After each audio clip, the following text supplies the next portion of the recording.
दोस्तों आज एक ऐसी डेट है कि शायद ही कोई इस डेट को भूल सकता है। आज है 13 अप्रैल। आज के दिन क्या ऐसा खास हुआ था हिस्ट्री में जो आप लोगों को याद है? अगर याद नहीं है तो मैं बहुत ही अच्छे से याद दिलाने वाला हूँ। पूरा दिन तो डिस्कस करूंगा, उसके साथ में एक हिस्ट्री का टॉपिक भी आप लोगों का कवर हो जाएगा। बहुत ही इंपॉर्टेंट टॉपिक है, बहुत ही अच्छा तो नहीं बोलूँगा, बहुत ही एक ऐसा टॉपिक है जो कि अंदर से हम लोग को झकझोर देता है।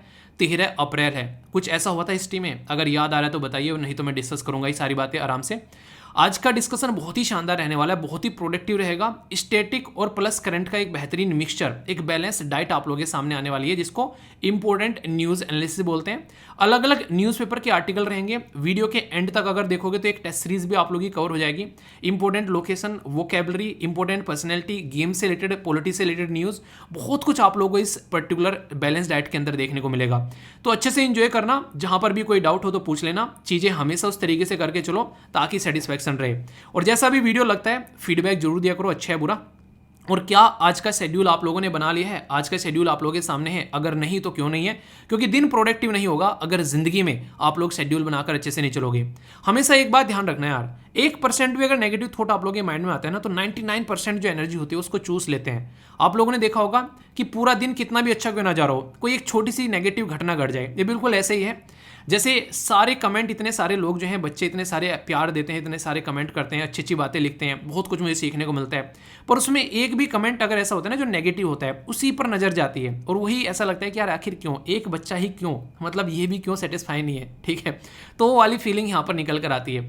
तो ये अपने ही आप में कहीं ना कहीं ने कई बार कई सारे बच्चे की सर ये क्या करते हो वीडियो के अंदर में, कहीं अपनी अपनी इतनी लंबी वीडियो का ऐसा लगता है कि 24 घंटे इतने अच्छे से यूटिलाइज करते हैं वो लोग कि उनको 2 मिनट अगर ज़्यादा भी लग जा रही है वीडियो के अंदर में तो उनकी बेसिकली ना एक तरीके से सारा टाइम इधर उधर हो जा रहा है उनका। समझ रहे हो आप लोग यहाँ पर? मतलब ऐसा लगता है कि 24 घंटे में से हर एक मिनट वो ढंग से यूटिलाइज कर रहे हैं, बस इस लेक्चर का टाइम कम हो जाए किसी तरीके से। ये कई सारे बच्चे ऐसे जो इस पे पूरा एफर्ट रहता है, ठीक है, कि सर लेक्चर को 1 घंटे के अंदर लेकर आ जाओ, लेक्चर को 45 मिनट कर दो। मतलब ऐसा लगता है कि पूरे दिन को एक एक मिनट को चूस रहे हैं बिल्कुल अच्छे से, बस इसी घंटे के अंदर इनका टाइम ज़्यादा लग रहा है। तो इस तरीके से आप लोगों को देखने को मिलेगा। तो कई सारे कमेंट आते हैं। कोई बोलते हैं सर बड़ा अच्छा लगता है जब आप एक्स्ट्रा बातें बताते हो, कोई कहता है क्यों टाइम पास कर रहा हो तो हर तरीके के थॉट मुझे देखने को मिलते रहते हैं। तो ये कहीं भी कभी मेरी एक तरीके से ना मेरे माइंड को भी एक तरीके से हल्का सा अलग डायरेक्शन में लेकर जाते हैं। पर फिर मैं क्या करता हूँ, जो पॉजिटिव जो बातें लिखी रहती हैं उनको पढ़कर अपना माइंड ठीक कर लेता हूँ। मैं क्यों बता रहा हूँ ये बातें आपको? इसलिए बता रहा हूँ कि हर एक इंसान के साथ में होता है, सारी चीज़ें अच्छी नहीं होती हैं, हाथ की पांचों उंगली बराबर नहीं होती हैं। तो जिंदगी में कुछ अच्छी चीज़ें भी होंगी, कुछ बुरी चीज़ें भी होंगी, तो आप लोगों को डिसाइड करना है क्या अच्छा है क्या बुरा है। तो ये इसलिए मैं आप लोगों को समझा रहा हूँ, क्योंकि जब भी कुछ चीज़ें आप लोग चीज़ें करोगे ना जिंदगी में, स्टार्टिंग में प्रॉब्लम आएंगी ही, दिक्कत आएंगी ही, इतनी दिक्कत आएंगी कि आप लोग सोच भी नहीं सकते, अंदाजा भी नहीं लगा सकते, ऐसी ऐसी प्रॉब्लम आएंगी। जैसा मैंने आप लोगों को बोला था ना एप्लीकेशन के बारे में, इतनी दिक्कत आई और आज भी आ रही है। मैंने बोला था कि क्विज स्टार्ट करूंगा, नहीं कर पा रहा हूँ पिछले 3-4 दिनों से। मतलब लगे पड़े हैं टेक्निकल टीम, उसमें इतने सारे इशू आ रहे हैं कि एक तरीके से सेक्शन डिवाइड करने होते हैं ना, जब ये वाला सेक्शन हो गया टेस्ट सीरीज का, ये क्विज का सेक्शन हो गया, उस वाले सेक्शन में जब जाते हैं तो बहुत सारी दिक्कत आ रही है। मैं डेली उस चीज़ को लेकर इरिटेट हो रहा हूँ, पर लेकिन हाँ डेली कुछ नई नई चीज़ें भी सीखने को मिल रही हैं। तो जितनी चीज़ मुझे पिछले 2 महीने, कोई मुझसे पूछे मेरी ज़िंदगी का सबसे टफ ड्यूरेशन कौन सा रहा, तो ये रहा पिछला महीना, ठीक है, जिसमें मैं आज तक का सबसे कम सोया हूँ अपनी ज़िंदगी में इस पिछले महीने में मेरा वेट बढ़ गया इस पिछले महीने में, सबसे कम एक्सरसाइज की है इस पिछले महीने में, मेरे चश्मे का नंबर बढ़ता जा रहा है, ये कंडीशन हो गई पिछले महीने में। पर कोई पूछे कि सबसे ज़्यादा सीखा क्या है, क्योंकि अकेले को मैनेज करना आसान था यार, सुबह को उठे अपना काम कर लिया, काम पर चले गए, आकर आपके लिए लेक्चर रिकॉर्ड कर लिया, सारी चीज़ें कर ली, वो ज़िंदगी अच्छी चल रही थी, उसमें कोई टेंशन नहीं थी। अपने को तो मैनेज करना ही करना है, अपने साथ में आप लोगों को 8-10 लोगों को, तो टीचर को मैनेज करना है, टेक्निकल टीम को मैनेज करना है, कंटेंट क्रिएट वाले लोगों को मैनेज करना है, और अपना भी लेक्चर लेकर आना है यहाँ पर भी और वहाँ पर भी। तो ये चीज़ें जब देख रहा हूँ ना, मतलब एक तरीके से मुझे लग नहीं रहा था कि कभी मैं इतना प्रोडक्टिव भी हो पाऊंगा। ऐसा लग रहा है कि एक एक मिनट में निचोड़ ले रहा हूँ, ठीक है, पर उसके बाद भी लगता है कि यार कमी रह गई फिर भी चीज़ों में तो ये बताता हूँ, तो हमेशा पॉजिटिव चीज़ें देखो यार, नेगेटिव इतनी रहेंगी कि ज़िंदगी बर्बाद करने के लिए काफ़ी है। पर पॉजिटिव चीज़ अगर आप लोग अपनी ध्यान रखोगे कि हाँ जो भी कर रहा हूँ अच्छे मन से कर रहा हूँ, अच्छे डायमेंशन में चल रही हैं, तो वो चीज़ें आप लोग ध्यान रखिएगा, तो उससे हमेशा आप लोगों को पॉजिटिव वाइब्स आएंगी, ठीक है। तो ये थी कुछ बातें, तो इसलिए कहता हूँ कि हमेशा अपनी पॉजिटिव चीज़ों पर ध्यान दो, नेगेटिव तो आती रहती हैं जाती रहती हैं, पॉजिटिव स्ट्रॉन्ग चीज़ें होती हैं। इंपॉर्टेंट पर्सनैलिटी मैंने कल डिस्कस किया था, इनका नाम आप लोगों को बताना है। और इसी के साथ में हम लोगों ने बात की थी बहुत सारे बच्चों ने रिकॉग्नाइज कर लिया, मुझे लग नहीं रहा था कि आप लोग रिकॉग्नाइज करोगे। देश की प्रेसिडेंट हैं द्रौपदी मुर्मू जी। इनके द्वारा अभी सुखोई 30 MKI फाइटर की अभी एक तरीके से हिस्टोरिक एक यात्रा की गई तेजपुर एयरफोर्स स्टेशन आसाम के अंदर में, तो काफ़ी बड़ी बात है यहाँ पर। और देश की तीसरी प्रेसिडेंट है और सेकंड महिला प्रेसिडेंट है। पहली महिला प्रेसिडेंट कौन थी जिनके द्वारा ऐसी कोई विजिट की थी? और APJ अब्दुल कलाम सर के बारे में तो आप लोगों को बताइए, तो बताइएगा जरूर, देखता हूँ कौन कौन आप में से बता पाता है। ठीक है, तो मतलब हालांकि पता है 2 ही प्रेसिडेंट, अगर चलिए कोई नहीं, बताइए आप लोग, ठीक है, आंसर देना इसका जरूर। ओके, और इसी के साथ में फीडबैक जरूर दे दिया करो यार, जैसा भी लेक्चर आप लोगों को लगता है अच्छा या बुरा तो बता दिया करो ताकि मुझे पता चलता रहे।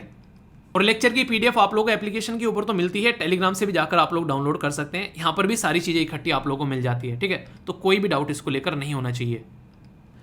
दोस्तों, ज़िंदगी में बहुत सारी ऐसी चीज़ें हैं, कई बार हम लोगों को उनकी अहमियत नहीं पता रहता है। हमारे पास होती तो हैं पर लेकिन हम लोग कभी उनको इतनी इंपॉर्टेंस देते नहीं हैं। जैसे कि अगर आप लोग इस इन्वायरमेंट के बारे में बातें करें तो आप लोगों के पास में हवा है, पानी है, जिस दुनिया में आप लोग रह रहे हैं, जो समाज आप लोगों को मिला है, ये कई सारी ऐसी चीज़ें जिसमें आप लोगों ने कुछ एफर्ट नहीं डाला, बस आप लोग पैदा हो गए और आप लोगों को मिल गई।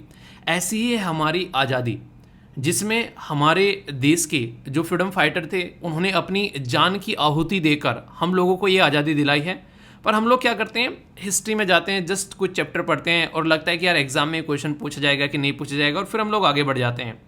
कभी फील करो हिस्ट्री पढ़ते हुए इस चीज़ को कि उन लोगों ने जब वो चीज़ें फेस की होंगी तो किस तरीके की सिचुएशन में वो होंगे। आप लोगों को बोलूँ मैं आज के डेट में, चलो यार प्रोटेस्ट करते हैं, सड़कों पर चलते हैं, तो आप लोगों में से कुछ चंद लोग ही निकल कर बाहर आएंगे जिनको लगता है कि रियलिटी में हाँ दिक्कत हो रही है, वरना सब बोलेंगे यार फालतू में दिमाग खराब कर रहा है। ठीक है, रियलिटी है ये, मैं आप लोगों को बता रहा हूँ। जब किसी प्रोटेस्ट के बारे में बात करते हैं, किसी चीज़ को अपोज करने के बारे में बात करते हैं, मैक्सिमम लोगों का ये रवैया रहता है, वैसे ही बिजी हैं बहुत सारे, कुछ अच्छी प्रॉब्लम में और कुछ बिना बात की प्रॉब्लम में बिजी है दुनिया। तो यहाँ पर आप लोग समझो, जब आज की डेट में हम लोग बैठकर इन चीज़ों को डिस्कस कर रहे हैं, पर उस टाइम पर जब इन लोगों ने चीज़ें झेली तो कैसी चीज़ उस टाइम पर फील हुई होगी। तो ये टॉपिक मैं इस तरीके से डिस्कस करने वाला हूँ। एक तो आप लोगों का हिस्ट्री का एक टॉपिक कवर हो जाएगा, दूसरा यहाँ पर जो इम्पोर्टेंट डे है यहाँ पर ये जलियांवाला बाग मैसेकर, तो इसके बारे में मैं आप लोगों से कई सारी बातें करूँगा। यानी कि डे के साथ में एक टॉपिक भी आप लोगों यहाँ पर कवर करने जा रहा हूँ, जिससे कि आप लोगों के क्वेश्चन बनने के चांसेस हो जाते हैं काफ़ी ज़्यादा।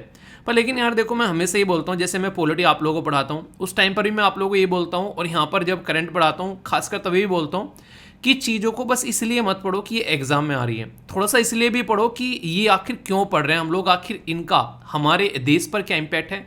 कोई भी चीज़ अगर आप लोग पढ़ रहे हो, आप लोगों को जैसे मैंने बोला कि फंडामेंटल राइट पढ़ने हैं, तो वो इसलिए भी पढ़ो क्योंकि वो आप लोगों के अधिकार हैं। अगर उनको जानोगे ही नहीं तो उनको इम्प्लीमेंट कैसे करोगे। ठीक है, तो ये सारी चीज़ें हैं, तो इसके बारे में हम लोग बात करेंगे। माँ बाप की रेस्पेक्ट बस इसलिए करनी है कि वो हमारे माँ बाप हैं, मतलब अगर वो माँ बाप नहीं होते तो कि हम लोग उनको रेस्पेक्ट नहीं देते, तो ये गलत बात है बिल्कुल। ठीक है, तो जलियांवाला बाग मैसेकर जो है ये एक 13 अप्रैल को एक ऐसा काला दिन है जो हमारे देश की हिस्ट्री में एक धब्बे की तरीके से देखा जाता है।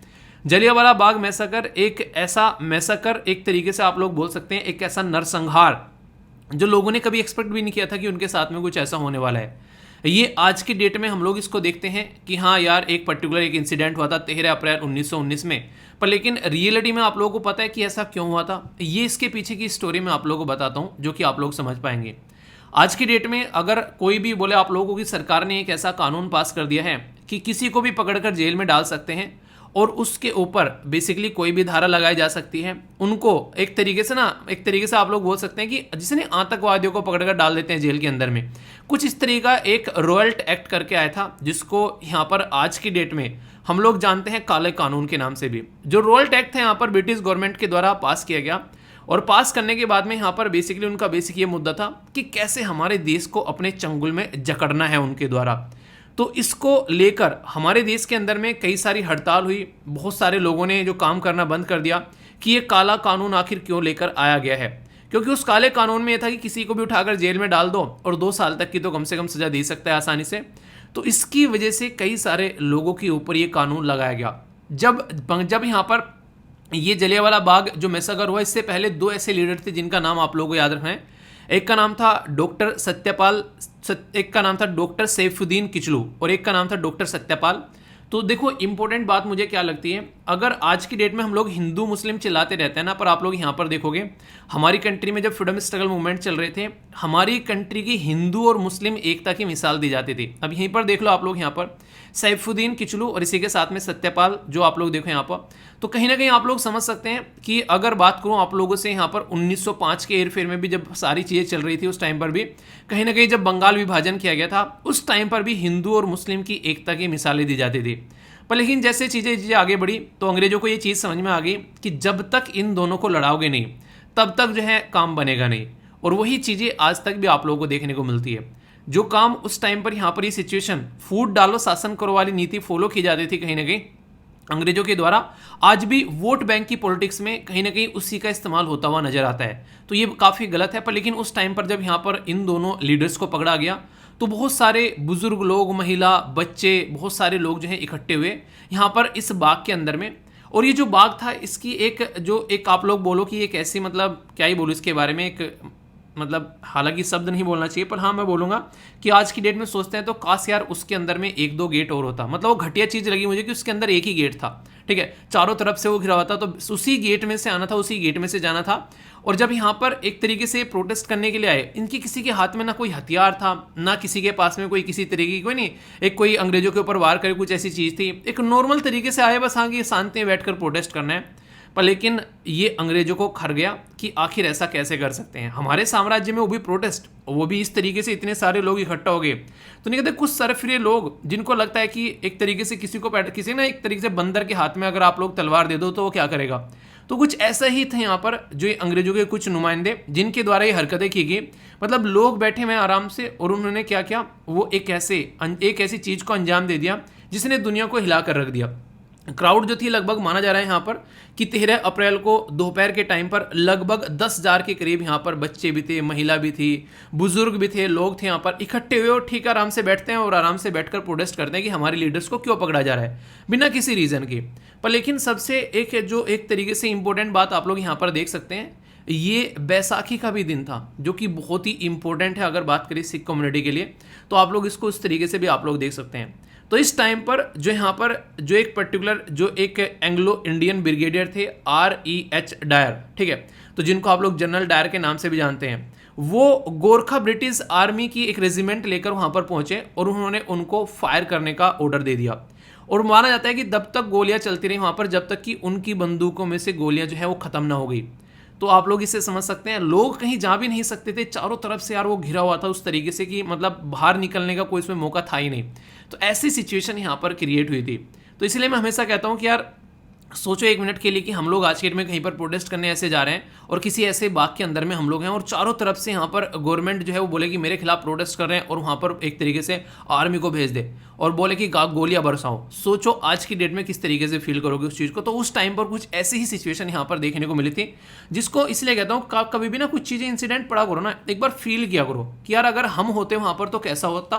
तो आप लोग उस सिचुएशन को पकड़ पाओगे और ये आपको लाइफ में ना डिसीजन लेने में बहुत हेल्प करेगी। मतलब किसी के साथ में कुछ गलत हो रहा है, आप लोगों ने फील किया, अगर कुछ ऐसी सिचुएशन कल को हमारे साथ में हो, घर से निकले कोई एक्सीडेंट देख लिया, यार कल को हमारे साथ भी हो सकता है, तो आप लोगों को डिसीजन लेने में काफ़ी ज़्यादा हेल्प होगी यहाँ पर। तो इसलिए चीज़ें थोड़ा सा अपने साथ में कोरिलेट कर आप लोग चला करो। तो जो यहाँ पर जो प्रोटेस्टर थे उनके ऊपर जो गोलियां चलाई गई तो तब तक चलाई गई जब तक बंदूक की गोलियां खत्म ना हो गई, ये बातें मानी जाती हैं। और इसकी वजह से यहाँ पर कई सारे लोग अलग अलग आंकड़ा देते हैं, पर लेकिन यहाँ पर माना जाता है कि काफ़ी सारे लोगों की यहाँ पर जान गई। और जान तो गई, देखो आप लोग समझो एक कितनी खतरनाक चीज़ जो यहाँ पर स्टोरी में देखने को मिलता है। इसके अंदर में एक कुआं हुआ करता था, ये आप लोग यहाँ पर देख रहे होंगे। इस कुएं के अंदर लोगों ने जब अपनी जान बचाने के लिए छलांग लगाई यहाँ पर, तो कुछ लोग तो वहाँ पर उसके अंदर गिरकर मर गए, एक दूसरे के ऊपर गिरकर मर गए, क्योंकि उनके पास में कुछ सॉल्यूशन ही नहीं था अपनी जान बचाने के लिए कुएं में कूदना, और कुआं कितना गहरा होगा वहाँ पर। तो ये सिचुएशन आप लोग यहाँ पर देख सकते हैं। यानी कि एक तरीके से यहाँ पर एक इतना बड़ा एक भयानक एक दृश्य क्रिएट हो गया जो कि नॉर्मली मूवीज़ में दिखाया जाता है कि हाँ ऐसा कुछ कर दिया है। तो वो सिचुएशन देखने को मिली। कोई कहते हैं 350 के करीब लोगों की जान गई, कोई कहते हैं यहाँ पर 1500 के करीब ज़्यादा से लोगों की जान गई। पर लेकिन ये है कि आप लोग समझ लो कि यहाँ पर हज़ारों लोग थे उनमें जब अंधाधुंध गोली चलाओगे, सबसे बड़ी बात यह है कि किसी न किसी को जाकर जरूर लगेगी। कोई भी इनका वार शायद ही खाली गया होगा, ये आप लोग देखिए। कोई किसी की डेथ नहीं हुई तो कम से कम उसको कोई ना कोई गोली लगी होगी, किसी का हाथ कटा होगा, किसी का पैर कटा होगा। तो ये सिचुएशन यहाँ पर क्रिएट हो गई और इस सिचुएशन को जस्टिफाई किया जाता है कई बार अंग्रेजों के द्वारा, जो कुछ ऐसे नहीं कहते कि जिनके अंदर दिल नाम की कोई चीज़ नहीं है, वो आज भी बोलते हैं कि जनरल डायर साहब जो हैं वो अपनी ड्यूटी निभा रहे थे। ऐसे इंसानों को आज की डेट में ना नंगा करके सड़कों पर घुमाया जाए, ड्यूटी निभा रहे थे वो। और अंग्रेज आज की डेट में भी इस चीज़ को मानने के लिए तैयार नहीं है। वो अब जाकर थोड़ा थोड़ा उन्होंने इसकी गिल्टी फील करना स्टार्ट किया, वरना अब तक इसको गिल्टी भी फील नहीं किया जाता था। और जनरल डायर को शाबाशी दी गई थी, वाह क्या ड्यूटी कर आए हो भाई साहब तुम।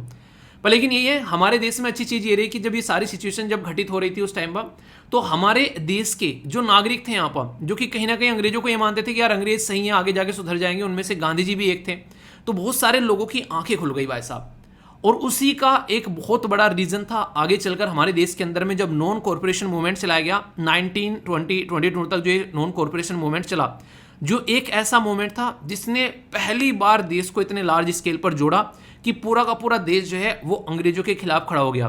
तो ये जो नॉन कॉरपोरेशन मूवमेंट था, पर लेकिन वही है, जब भी कोई चीज़ स्टार्ट होती है ना तो लोगों को लगता है एकदम पूरी जी जान लगा दो उसके अंदर में, पर लेकिन कई बार उसमें कुछ ऐसे नौसिखे भी आकर घुस जाते हैं जिसकी वजह से बहुत सारी चीज़ें बिगड़ जाती हैं। कई सारे लोग बोलते हैं कि नॉन कॉरपोरेशन मूवमेंट इतना शानदार था, उसी दिन यहाँ पर अंग्रेजों को उखाड़कर फेंक दिया गया होता।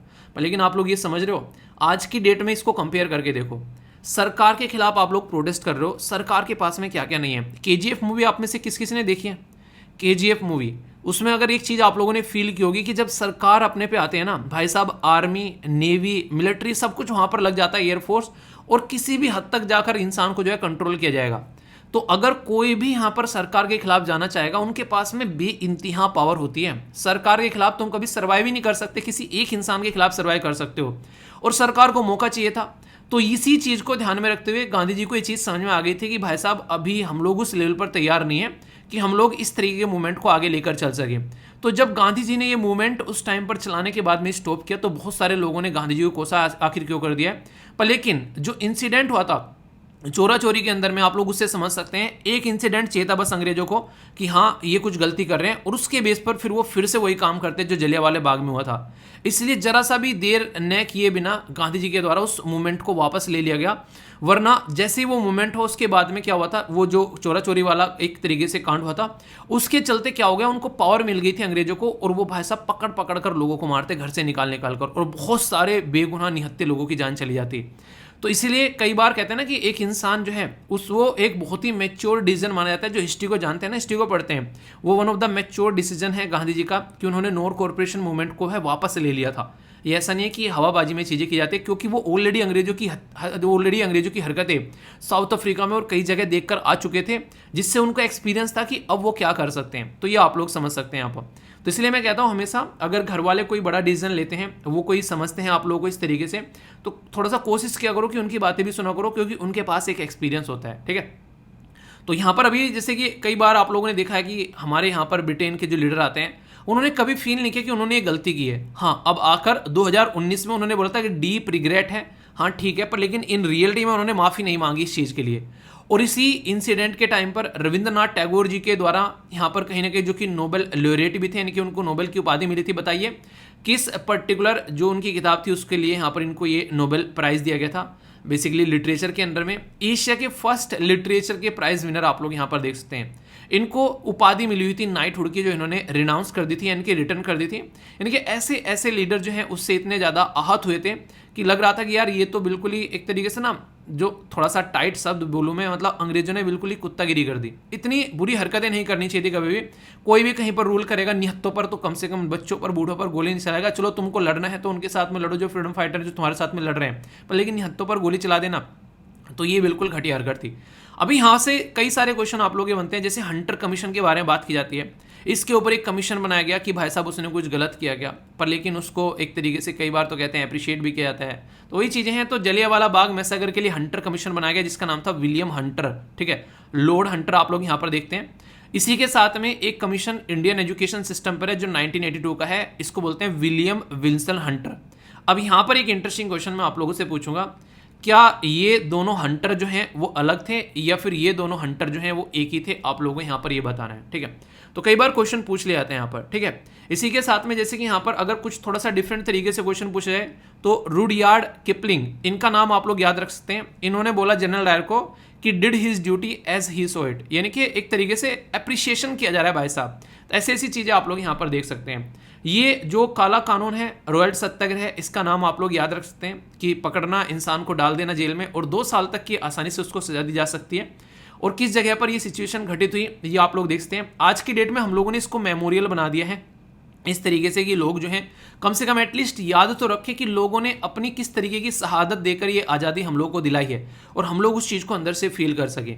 तो कम से कम आज टाइम मिले तो 1-2 मिनट का, मैंने कहता कि थोड़ा सा याद करना चीज़ों को आंख बंद करके कि हाँ यार ऐसी सिचुएशन यहाँ पर देखने को मिली थी उस टाइम पर, और फील किया करो यार ये आपके मम्मी पापा आप लोगों के लिए क्या करते हैं। ठीक है, फील किया करो। कई बार वो अपनी चीज़ों को दांव पर लगाकर अपनी जो खुशियाँ हैं, अपनी जो ज़िंदगी को एंजॉय वो कर सकते हैं, वो सारी त्याग कर वो आप लोगों के लिए पता नहीं क्या क्या करते हैं।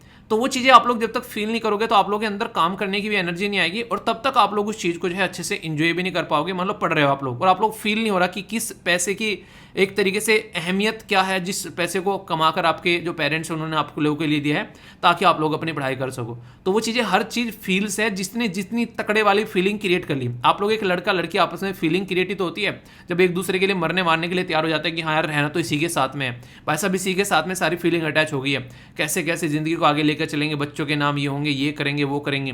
तो ये फीलिंग तो है, जितनी टाइट फीलिंग आप लोग की जिसकी चीज़ के लिए हो गई, आप लोग की पढ़ाई के लिए, आप लोग के पेरेंट्स के लिए, आप लोग के करियर के लिए, वो उतना ही शानदार परफॉर्मेंस देता हुआ आप लोगों को नजर आएगा। ठीक है, तो ये था पूरा टॉपिक, एक डे था, डे को एक पूरा टॉपिक के में कन्वर्ट कर दिया गया यहाँ पर ताकि हिस्ट्री का एक टॉपिक भी आप लोगों का कवर हो जाए। तो मैं आशा करता हूँ कि आप लोगों के माइंड में इसको लेकर क्लैरिटी आई होगी। पर लेकिन याद जरूर रखिएगा क्योंकि जो जो पॉइंट मैंने बताए सारे क्वेश्चन की फॉर्म में पूछे जा चुके हैं आप लोगों से। अगर क्वेश्चन पेपर उठाकर देखोगे तो कई सारे क्वेश्चन आप लोग यहाँ से क्लियर होते हुए आप लोगों को नजर आएंगे। ठीक है, तो ये था एक इंपॉर्टेंट टॉपिक। आई होप कि माइंड में कोई भी डाउट नहीं होगा। फीडबैक जरूर देना कैसा लगा ये टॉपिक, या फिर कोई डाउट है इस टॉपिक के अंदर में तो बताना जरूर। आगे फिर कभी चीज़ें आएंगी तो फिर से उसको क्लियर कर लिया जाएगा। ठीक है, एक छोटी सी बात जो मुझे आप लोगों से यहाँ पर करनी है वो ये है कि एप्लीकेशन के ऊपर काम करने के लिए कुछ लोगों की ज़रूरत है। अगर आप लोगों के पास में कोई भी एक्सपीरियंस है तो आप लोग SLV टीम का पार्ट बन सकते हैं। अगर आप लोग अच्छा कंटेंट क्रिएट करना जानते हैं UPSC के लेवल का, ठीक है, किसी भी पर्टिकुलर एग्जाम को आप लोगों ने, जैसे कि आप लोगों ने स्टेट पीसीएस का मेंस अगर लिख रखा है, UPSC में आप लोगों ने प्रीलिम्स क्लियर करके मेंस लिख रखा है, तो आप लोग जरूर कनेक्ट होइएगा साथ में। कोई भी एग्जाम अगर आप लोगों ने निकाल रखा है, फाइनल मेरिट में आप लोग नहीं पहुंचे हैं, तो मुझे क्वालिटी एक टीम की जरूरत है जो कि अच्छे से काम करेंगे मिलकर साथ में। ठीक है, तो ये बेसिकली मुझे चाहिए क्योंकि मैं चाहता हूँ कि जब चीज़ें चली हैं तो अब उसको उस लेवल पर लेकर चला जाए ताकि हर एक बच्चे को उस चीज़ से फ़ायदा देखने को मिले। क्योंकि पर्पज भी यार ये था। तो अच्छी टीम जुड़ी है, जिस तरह ये टीचर हैं आप लोग देख रहे होंगे, मैंने बोला भी था। अगर देखिए मैंने बोला है कि आप लोगों को मान लीजिए आप लोगों को एक बार एक्सपीरियंस भी लेना है तो वैसे भी आप लोग क्या करो, कोर्स का पार्ट बन जाओ, 1 हफ्ता देख लो, उसके बाद में छोड़ देना, तो आप लोग क्वालिटी पता चल जाएगी कि टीचर किस क्वालिटी के यहाँ पर है। ठीक है, बाकी जो चीज़ें इंप्रूव की जा रही है बहुत ही अच्छे लेवल पर की जा रही है, इतनी स्टेटिक वे में चीज़ें को लेकर चला जा रहा है, सिस्टमेटिक वे में, कि सारी चीज़ें सुधरेंगी। ठीक है, बहुत ही आराम से चल रही हैं पर चीज़ें अच्छी डायरेक्शन में चल रही हैं।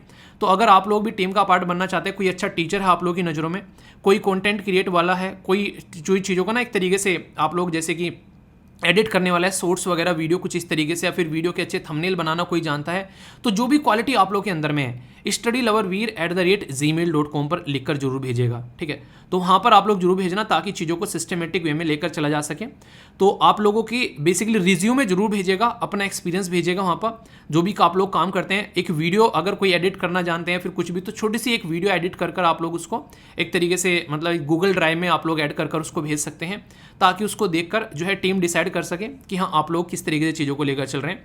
तो ये सारी की सारी चीज़ें जो हैं और बहुत अच्छे लेवल पर जाने वाली है, इसलिए कह रहा हूँ थोड़ा सा पेशेंस रखो, आगे और भी बहुत सारी चीज़ें आप लोगों को देखने को मिलने वाली हैं। बस थोड़ा सा पेशेंस रखो, चीज़ें सिस्टमेटिक में आगे चलती हुई आप लोगों को नजर आएंगी। ठीक है, तो ये थी कुछ बातें। तो कई सारे बच्चे बोले सर जॉब दे रहे हो लोगों को आजकल, यार देखो जॉब नहीं है, जो भी चीज़ें आ रही हैं वो एक दूसरे के साथ में बढ़ जा रही हैं, ऐसा आप लोग बोल सकते हो। क्योंकि जो 8-9 टीचर हैं उनकी जो टीम चल रही है साथ में, इतनी क्वालिटी के 8-8 9-9 साल के एक्सपीरियंस टीचर हैं, तो उससे चीज़ें थोड़ी सी ऐसी हैं कि हाँ चीज़ें जो हैं सही डायरेक्शन में चल रही हैं, तो सबको एक तरीके से उन्हें कहते हैं कि एक बैलेंस वे में चीज़ें चल पा रही हैं। ठीक है, तो वही चीज़ें हैं। तो मैं चाहता हूँ कि ये बैलेंस बनकर चलता रहे। टीचर जो है जो भी काम कर रहे हैं उनको भी सैलरी मिलती रहे अच्छे से, आप लोग भी अगर कोई काम करें तो आप लोगों को भी सैलरी दी जा सके, ताकि कम से कम एटलीस्ट फुल नहीं तो पार्ट टाइम कोई जॉब कर सके तो उसको अपना खर्चा निकाल सके कम से कम अपना। तो कोई भी क्वालिटी आप लोग के अंदर में हो तो जरूर बताइएगा, ठीक है। बाकी एप्लीकेशन डाउनलोड जरूर कर लेना और फीडबैक दे दिया करो एप्लीकेशन के ऊपर भी, जैसा भी आप लोगों को लगता है अच्छा या फिर बुरा तो बताया करो, उससे चीज़ें और इंप्रूव होती हैं।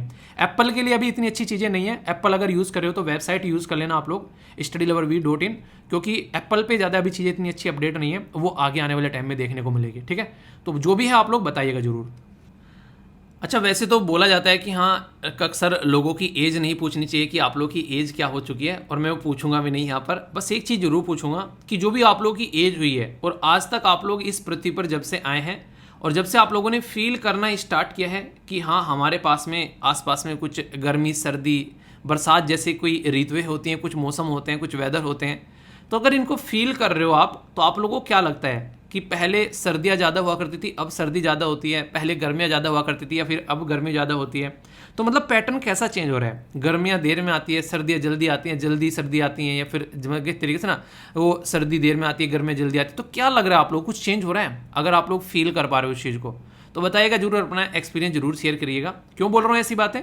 क्योंकि रिसेंटली कुछ इस तरीके से वेदर जो इन्वायरमेंट जो है वो चेंज हो रहा है, जिसकी वजह से यहाँ पर हमारी जो वीट यानी कि गेहूं की फसलें जो हैं उस पर भी बहुत ज़्यादा इसका इम्पैक्ट यानी कि प्रभाव पड़ता हुआ नजर आ रहा है। ये एक पर्टिकुलर एक एनालिसिस यहाँ पर देखने को मिल रहा है। तो एक इंपॉर्टेंट आर्टिकल है, बहुत ही बेसिक सी और बैकग्राउंड इन्फॉर्मेशन बताऊंगा आप लोगों को, जिससे कि आप लोग चीज़ों को समझ पाओगे। और खासकर जब बात करते हैं गेहूं की तो यार ये मेरे दिल के करीब टॉपिक है जैसा मैं आप लोगों को बताता हूँ कई बार, एक तो एग्रीकल्चर वाला टॉपिक जो रहता है वो दिल के करीब रहता है, क्योंकि मैं एक फार्मर यानी कि किसान के परिवार से आता हूँ। और इसी के साथ में सबसे बड़ी बात यहाँ पर ये भी है कि जब भी मैं कहीं बाहर जाता हूँ तो रोटी के बिना मेरा काम नहीं चलता है, ठीक है। जैसे नहीं कभी घूमने जाता हूँ मैं कहीं भी बाहर, तो इसलिए मैं कोशिश करता हूँ कि रोटियाँ कम से कम मिल जाए उस एरिया में तो एक तरीके ना दाल रोटी मिलती रहे टाइम पर, बस अपना ने ये सारी चीज़ें, बस अपनी ज़िंदगी अच्छी बनी रहे। अभी इंपॉर्टेंट क्या है? इंपॉर्टेंट यहाँ पर यह कि जब एनालिसिस निकल कर आया कि जिस तरीके से अभी यहाँ पर टेम्परेचर घट रहा है और बढ़ रहा है, तो कुछ ऐसे राज्य हैं हमारे देश के अंदर में जो गेहूं का उत्पादन करते हैं, तो वहाँ पर उसमें काफ़ी ज़्यादा चेंजेस देखने को मिला। जैसे पंजाब, हरियाणा, मध्य प्रदेश, उत्तर प्रदेश, राजस्थान, बिहार, गुजरात, ये हमारे देश के गेहूं प्रोड्यूस करने वाले राज्य हैं। तो यहाँ पर गेहूं का जो प्रोडक्शन है उसके बारे में बात करेंगे, काफ़ी ज़्यादा ड्रॉप आया है। और सबसे बड़ी बात है, प्रोडक्शन तो ड्रॉप हुआ ही है पर लेकिन उसकी क्वालिटी भी एक तरीके से डिक्रीज हुई है।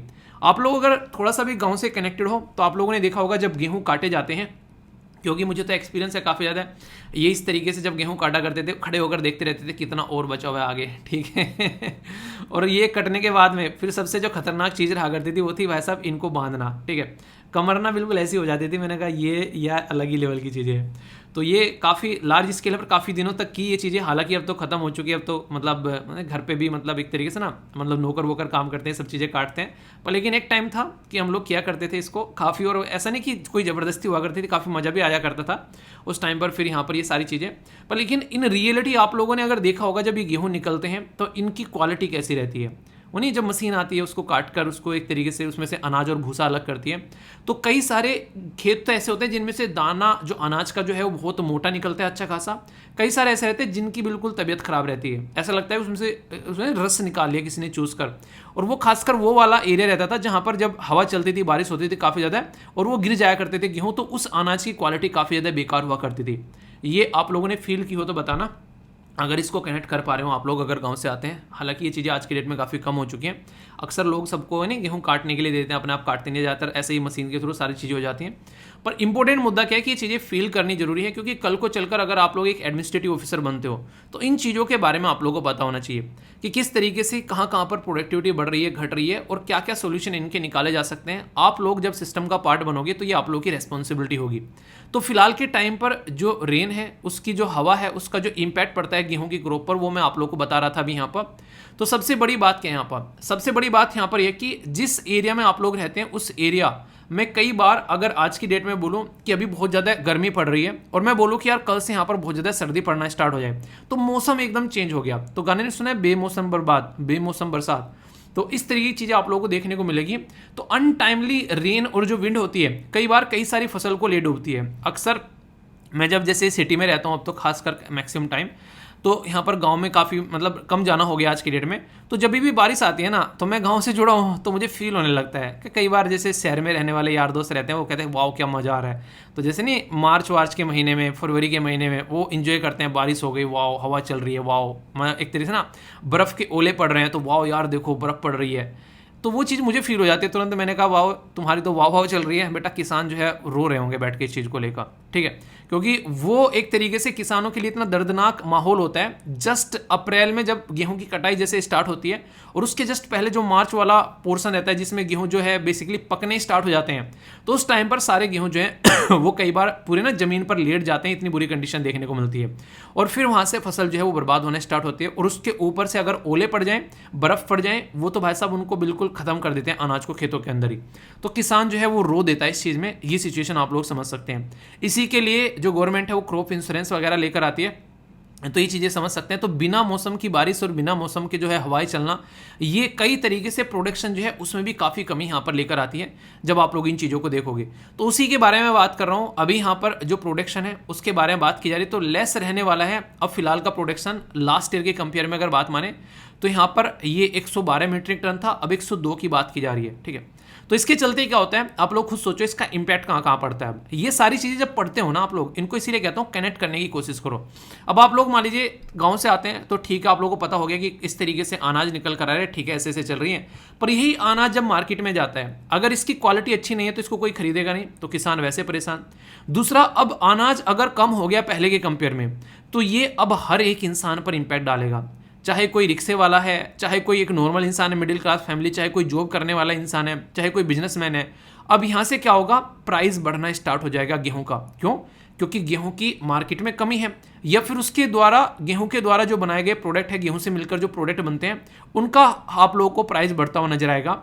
यानी कि जो किसान खेतों में बैठकर रोता है कि उसकी फसल बर्बाद हो गई, उसके आंसुओं का इंपैक्ट आप लोगों को हर देश के हर एक इंसान पर देखने को मिलेगा, क्योंकि हर एक इंसान रोटियां खा रहे हैं। ये मत बोलना सर हम तो चावल खाते हैं, ठीक है क्योंकि वो भी एक तरीका अनाज ही है, ठीक है। तो ये आप लोग समझ सकते हैं। तो यानी कि किसान के आंसुओं का खामियाजा हर एक को भुगतना पड़ता है, क्योंकि यहाँ पर हर एक इंसान की थाली में जो खाना है वो किसी न किसी किसान के हाथों में से निकल के पहुंचा है। तो इसलिए कहते हैं कि जिस एक तरीके से देश में किसान खुश हैं और जिस घर में बुजुर्ग और महिला खुश हैं, वो देश और वो घर जो है वो सबसे खुशहाल देश या घर माना जाता है। तो ये चीज़ें समझने वाली चीज़ें यहाँ पर। तो जब यहाँ पर इस तरीके की कंडीशन बनती है तो सिचुएशन खराब होनी स्टार्ट हो जाती है। तो ये काफ़ी एक इंपॉर्टेंट टॉपिक है। अगर एक फार्मर की फैमिली से भी आप लोग आते हैं और ये चीज़ आप लोग समझ रहे हैं, और ये चीज़ आप लोग इंटरव्यू में भी कई बार क्वेश्चन पूछ ले आते हैं कि किस तरीके से आप लोग इस पर्टिकुलर चीज़ को देखते हो, तो अगर आप लोग बोलते हैं कि हम लोग एक ऐसे परिवार से आते हैं, तो इंटरव्यू के लिए भी आप लोग ये चीज़ें तैयार करनी बनती है, ठीक है। गेहूं के बारे में कुछ बेसिक इन्फॉर्मेशन मैं आप लोगों को बताऊंगा, जो कि किसी भी गेहूं के टॉपिक से रिलेटेड अगर हो तो उसको कनेक्ट करके आप लोग देखते हैं कि रसिया जो है दुनिया में नंबर 1 वीट एक्सपोर्टर हुआ करता था। 18% इंटरनल से एक्सपोर्ट जो था यही कर रहा था जब तक रसिया और यूक्रेन की लड़ाई नहीं हुई थी। तो आप लोगों को देखने को मिलेगा रसिया और यूक्रेन दोनों मिलाकर दुनिया में लगभग 25%, यानी कि वो नहीं कहते कि आधे में राम और आधे में गाम, आप लोगों ने एक कहावत सुनी होगी, उन्हें कहते कि कई बार कि हाँ तुम ही ले जाओ सारा, हमको कुछ मत दे देना। तो पूरी दुनिया में जितना भी गेहूं जो है प्रोड्यूस हो रहा है उसका अगर आप लोग देखोगे यहाँ पर 1/4 यानी कि 25% जो है रसिया और जो है यूक्रेन एक्सपोर्ट कर रहे थे।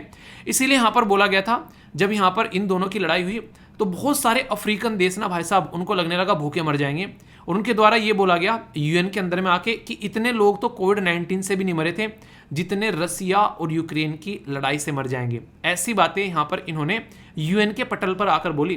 तो यहाँ से आप लोग अंदाजा लगा सकते हैं कि किसी देश में लड़ाई का किसी दूसरे देश के ऊपर में क्या इंपैक्ट पड़ता है। हम लोग बोल तो देते हैं कि हाँ ठीक है रसिया और यूक्रेन की लड़ाई हो रही है, 2 मिनट में डिस्कस कर साइड में हो जाते हैं, पर इन रियलिटी उसका इंपैक्ट किसके ऊपर पड़ रहा है वो आप लोगों को देखने को मिलेगा। तो वो चीज़ें समझने वाली होती है। तो रसिया जो है वो नंबर 1 पर आप लोगों को देखने को मिलता है। इसी तरीके से अगर देखोगे तो चीन और जो भारत है यानी कि चाइना और इंडिया है, तो अगर उनको आप लोग कंपेयर करोगे तो वो भी टॉप जो है यहाँ पर प्रोड्यूसर में आप लोगों को देखने को मिलते हैं, ठीक है। तो इसको आप लोग समझिएगा। अगर बात करें यहाँ पर तो टॉप कंट्री जो एक्सपोर्ट करते हैं, अब यहाँ पर 2 चीज ध्यान रखिएगा, कई बार कंफ्यूज हो जाते हैं। एक तो होता है प्रोड्यूस करने वाला यानी कि उसको उगाने वाला, और एक होता है एक्सपोर्ट करने वाला, ठीक है।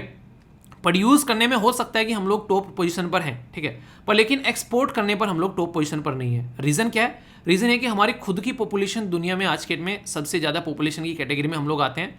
आंकड़ा प्रस्तुत नहीं हुआ है क्योंकि हमारा सेंसस नहीं आया है, जनगणना नहीं आई है, पर कई सारे डॉक्यूमेंट्स ये बोलते हैं कि हम चाइना को रिप्लेस कर चुके हैं, टॉप पोजीशन पर आ चुके हैं पॉपुलेशन के मामले में। तो जिस देश की पॉपुलेशन इतनी ज़्यादा हो, हर एक इंसान को खाने की जरूरत है, हर थाली में खाना होना जरूरी है, तो उस देश के अंदर में कितना भी प्रोड्यूस क्यों ना कर लो, वो एक्सपोर्ट नहीं कर पाएंगे क्योंकि अपने ही देश में इतनी खपत है। एक्सपोर्ट कौन कर पाएंगे? जहाँ पर प्रोडक्शन तो अच्छा हो पर लेकिन खपत इतनी ज़्यादा ना हो, माल काफ़ी ज़्यादा हो गया तो फिर उसको बेचना है। तो रसिया, यूएसए, कनाडा, फ्रांस, यूक्रेन, ये वो देश हैं जहाँ पर गेहूं का उत्पादन काफ़ी ज़्यादा होता है। और एक ऐसा देश है दुनिया में जो कि दुनिया में सबसे ज़्यादा गेहूं इंपोर्ट करता है, यानी कि वहाँ पर आप लोग गेहूं का एक तरीके से उत्पादन ही नहीं है, वो बिगेस्ट इंपोर्टर माना जाता है। ये यहाँ पर है इजिप्ट। ठीक है, हमारे देश में जब अभी रिसेंटली गणतंत्र दिवस सेलिब्रेट किया गया तो कौन से देश के हमारे देश के अंदर में चीफ गेस्ट थे, आप लोगों को उनका नाम बताना है। ठीक है, तुर्की जो है यहाँ पर वो बिगेस्ट स्पेंडर है रसिया और यूक्रेन के वीट पर। 74% जो होता है इसका इंपोर्ट जो है वो यहाँ से आप लोगों को देखने को मिलेगा, दो कंट्री से 2019 तक। पर लेकिन अभी सिचुएशन जो है काफ़ी हद तक अच्छी नहीं है अगर चीज़ों को आप लोग ध्यान से देखोगे तो। दुनिया का पैटर्न क्या है गेहूं को लेकर वो मैंने आप लोगों को यहाँ पर बताया, जिससे कि अगर चीज़ों को आप लोग समझोगे तो अच्छे से जान पाओगे। पर जब इंडिया के बारे में हम लोग बात करते हैं, जैसे मैंने आप लोगों को यहाँ पर बोला, हम लोग टॉप पर आते हैं। ठीक है, चाइना और इंडिया आप लोगों को टॉप पर देखने को मिलेंगे प्रोड्यूसर की कैटेगरी में। ठीक है, जब आप लोग यहाँ पर देखोगे, पर एक्सपोर्टर की कैटेगरी में रसिया टॉप पर आप लोगों को देखने को मिलेगा। ठीक है, अभी यहाँ पर अगर मैं बात करूँ इंडिया के बारे में तो हम लोग सेकंड लार्जेस्ट प्रोड्यूसर हैं। जैसा मैंने अभी आप यहाँ पर बताया, टॉप पर कौन है? चाइना, दूसरे नंबर पर इंडिया प्रोड्यूसर की कैटेगरी में है, पर लेकिन एक्सपोर्टर की कैटेगरी में टॉप पर है रसिया। ठीक है, क्यों? क्योंकि बताया पॉपुलेशन, अभी आप लोगों को मैंने रीजन। अभी इंडिया सेकंड लार्जेस्ट प्रोड्यूसर है वीट का, जो कि अराउंड 13.5% टोटल जो प्रोडक्शन है वो हमारे देश से निकल कर आती है। अगर यहाँ पर इस प्रोडक्शन के अंदर में क्लाइमेट चेंज की वजह से, किसी भी रीजन की वजह से कुछ भी चीज़ें ऊपर नीचे होती हैं, तो यहाँ पर किसानों के साथ साथ में हमारा एक्सपोर्ट या फिर हमारे देश के अंदर में लोगों की जो भुखमरी है उसको जो दूर करने की बातें करते हैं, उस पर भी इम्पैक्ट डलता है। अभी आप लोगों को बताऊँ, अगर थोड़ा सा आप लोग लंबे समय से यहाँ पर इस पर्टिकुलर चैनल के साथ में कनेक्टेड है, जो पुराने SLV जो एक तरीके से जो SLV छात्र हैं, SLV फैमिली मेंबर है, वो तो ये सारी बातें जानते हैं और कई बार मैंने डिस्कस भी किया है। नेशनल फूड सिक्योरिटी एक्ट जब यहाँ पर ये पास किया गया था तो ये कांग्रेस की सरकार के द्वारा पास किया गया था। कांग्रेस सरकार बोलना हालांकि गलत लगता है क्योंकि ये एडमिनिस्ट्रेशन होता है, हमारे देश में शब्द इतना फ्रिक्वेंटली यूज़ किया जाता है, जैसे कि कांग्रेस की सरकार, बीजेपी की सरकार। यूएसए में कभी ये शब्द नहीं देखने को मिलेगा आप लोग को, वहाँ पर हमेशा क्या बोलते हैं? यूएसए में Trump administration, Obama administration, Biden administration, यानी कि एडमिनिस्टर करने आ रहे हैं, ना कि सरकार। सरकार किसी होती है? यूनाइटेड स्टेट ऑफ अमेरिका की। तो भारत सरकार होती है, वैसे जो भी है जैसे बीजेपी है तो ये एडमिनिस्ट्रेशन है, बीजेपी का एडमिनिस्ट्रेशन, पर लेकिन हम लोग सरकार बोल देते हैं और इसमें हम लोग कभी डिफरेंस भी नहीं करते। इवन हमारे न्यूज़पेपर या फिर कोई भी इस तरीके के डॉक्यूमेंट है वो भी इसको इस्तेमाल करते हैं, जबकि ये गलत शब्द होता है। ठीक है, बोलना चाहिए एडमिनिस्ट्रेशन। और मैं भी कई बार बोलता हूँ, जैसे कि बातों बातों में ना निकल जाता है, पता भी नहीं चलता है, फ्लो में जब इतनी सारी चीज़ें सुन लेते हो। उन्हें कहते हैं कि एक झूठ को 1000 बार बोल दो तो झूठ सच लगने लगता है, तो कुछ ऐसी चीज़ है ये। तो यहाँ पर एडमिनिस्ट्रेशन बोलना ये एक अच्छा रहेगा, पर लेकिन कभी भी एक तरीके से एग्जाम में जब लिखने बैठो तो वहाँ पर इस चीज़ का ध्यान रखिएगा, इसलिए बता रहा हूँ। ठीक है, अभी नेशनल फूड सिक्योरिटी जब यहाँ पर लेकर आया गया कांग्रेस के द्वारा, और फिर यहाँ पर ये जैसे ही कांग्रेस इसको लेकर आई 2013 में, तो 2014 में फिर गवर्नमेंट चेंज हो गई, तो फिर यहाँ पर कौन आ गया? यहाँ पर पावर में आ गई बीजेपी। तो ये दोनों लड़ते रहते हैं कई बार। वो कहते हैं कि इतना शानदार कानून हम लेकर आए कि लोगों की थाली में खाना पहुँच गया। यहाँ पर बीजेपी वाले बोलते हैं कि इतना शानदार कानून हमने इंप्लीमेंट किया कि लोगों की थाली में खाना पहुँच गया। मुझे जब ये दोनों को लड़ते हुए देखता था, मैं उस टाइम पर कोविड-19 के टाइम पर भी क्लेम करते थे कि हमारी वजह से लोगों की जान बच गई। मैंने कहा कि यार एक मिनट के लिए किसान की तरफ को भी मुंह उठाकर देख लो। वो कह रहा होगा किसान की तुम लड़ लो, नहीं पहले तुम लड़ लो, तुमने कानून बना दिया, तुमने लोगों को खाना पहुंचा दिया, मतलब मैं खेतों में उगा रहा हूँ, मेरे बारे में कोई बात ही नहीं कर रहे हैं। तो यही किसान की रियलिटी में हालत है आज की डेट में, कि किसान के बारे में कोई बात नहीं करता है और किसान जो है वो इतने ज़्यादा सुसाइड करते हुए नजर आते हैं। ये सबसे बड़ी प्रॉब्लम आज के डेट में आप लोगों को देश के अंदर में देखने को मिलेगी। वरना जिस किसान की वजह से सबकी थाली में खाना जाता है वो किसान देश के अंदर में सबसे खुश होना चाहिए था, पर लेकिन ऐसा नहीं है। ये सबसे खतरनाक चीज़ है आज की डेट में। जब हम लोग चीज़ों का एक्सपोर्ट करने की बात करते हैं तो हम जैसे Bangladesh, Sri Lanka, UAE, Philippine, Indonesia, Nepal, Yemen, Qatar, south Korea, Oman, इन देशों को हम लोग एक्सपोर्ट करते हुए नजर आते हैं हमारा जो गेहूँ होता है। ठीक है। तो इंडिया जो है वो एक्सपोर्ट करता है पर लेकिन कम ही, बहुत एक्सपोर्ट कम कर पाता है। क्यों? कि जैसे मैंने बताया पॉपुलेशन हमारी दुनिया में सबसे ज़्यादा है। अच्छा, दुनिया की पॉपुलेशन की कितने प्रतिशत हमारे देश की पॉपुलेशन है अगर आप लोगों से मैं पूछूं? देखिएगा आंकड़ा जाकर आप लोगों को पता चल जाएगा ऑलरेडी की क्या कंडीशन है, इसलिए काफ़ी कम है। हालांकि शेयर थोड़ा इंक्रीज हुआ पर लेकिन अभी भी काफ़ी कम है। तो हमारे देश को अगर आप लोग देखोगे तो इस चीज़ के ऊपर फोकस करने की जरूरत है। जब जब कोई भी चेंज होता है इन्वायरमेंट के अंदर में तो हमारे दिल की धड़कनें जो है वो ऊपर नीचे होने लगती है, क्योंकि हमारे देश की जो पॉपुलेशन है उसकी पूर्ति कैसे चलेगी। तो इसीलिए पर्टिकुलर ये एक ज्योग्राफी का भी टॉपिक हो जाता है। जब आप लोग ज्योग्राफी के बारे में बातें करते हैं तो कहाँ कहाँ पर क्या क्या प्रोडक्ट उगाए जाते हैं उसके ऊपर कई बार क्वेश्चन पूछे जाते हैं। और गेहूं से क्वेश्चन अगर पूछ ले जाए एग्जाम में तो कोई बड़ी बात नहीं होगी, इतना ज़्यादा गेहूं जो है वो न्यूज़ में रहा।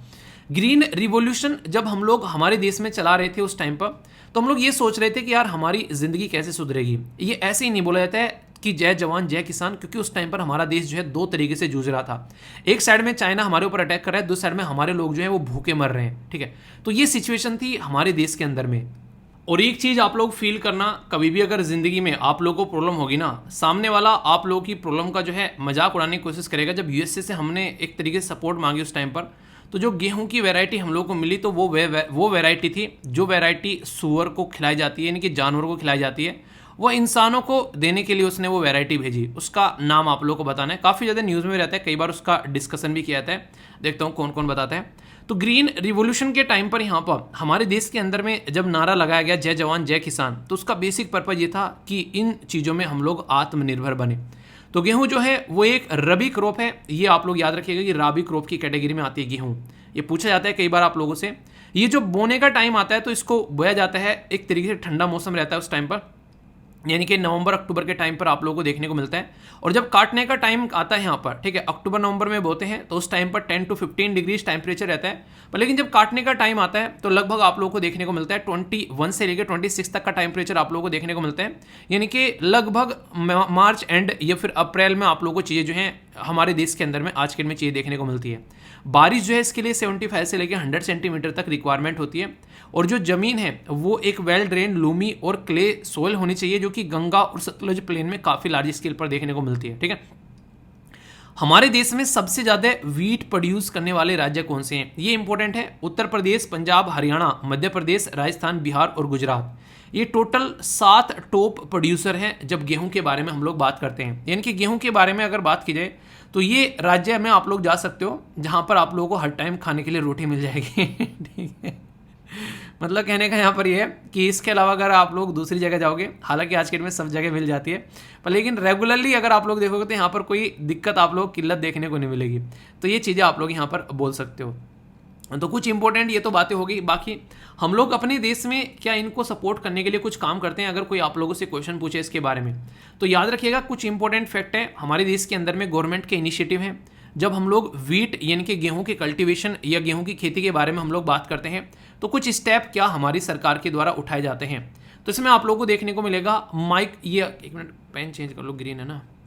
आप लोगों को देखने को मिलेगा micro management mode of agriculture किया जाता है। नेशनल फूड सिक्योरिटी मिशन जो मैंने अभी आप लोगों को बताया उसके बारे में, राष्ट्रीय कृषि विकास योजना बनाई जाती है जिससे कि यहाँ पर प्रॉपर वे में गेहूं जो है उसको प्रोड्यूस किया जा सके और एक सपोर्ट भी किसानों को दिया जाता है। यहाँ पर मेन फूड क्रॉप है नॉर्थ इंडिया के अंदर में अगर बात करोगे और नॉर्थ वेस्टर्न इंडिया के अंदर में, और ये सेकेंड मोस्ट इम्पोर्टेंट एक अनाज है, अनाज की फसल है आफ्टर राइस। यानी कि सबसे ज़्यादा हमारे देश में चावल खाया जाता है, ठीक है।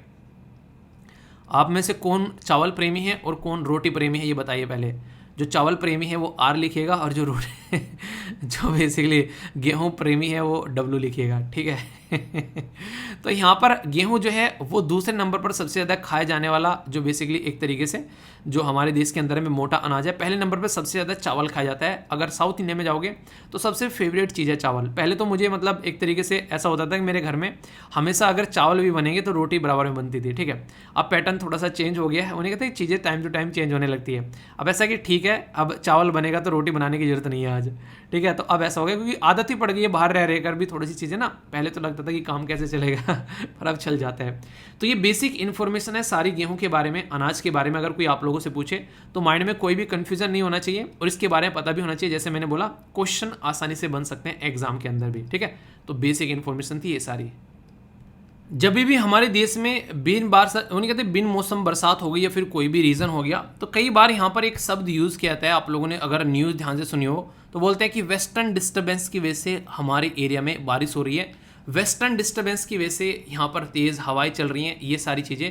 तो ये जो वेस्टर्न डिस्टर्बेंस होता है ये आता कहाँ से है? तो इसको अगर आप लोग देखोगे, वेस्टर्न डिस्टर्बेंस जो होता है नॉर्मली ये मेडिटेरेनियन सी से होता हुआ, कैस्पियन सी से होता हुआ, अफगानिस्तान, पाकिस्तान, ईरान से होता हुआ इंडिया के अंदर में जो पहुंचता है उसको नॉर्मली वेस्टर्न डिस्टर्बेंस के नाम से आप लोग जानते हैं। डिस्टर्बेंस क्या होता है? जो एक नॉर्मल पैटर्न चला हुआ है वो ब्रेक हो जाना। कहते नहीं है मैं बैठ के पढ़ रहा था काफ़ी अच्छे से, कोई आया उसने मुझे डिस्टर्ब कर दिया, तो ये क्या कहते हैं? Western disturbance. आप लोगों का फ़ोन आप लोगों को कई बार डिस्टर्ब करता है, तो ये आप लोगों का फ़ोन डिस्टर्बेंस हो गया, ठीक है।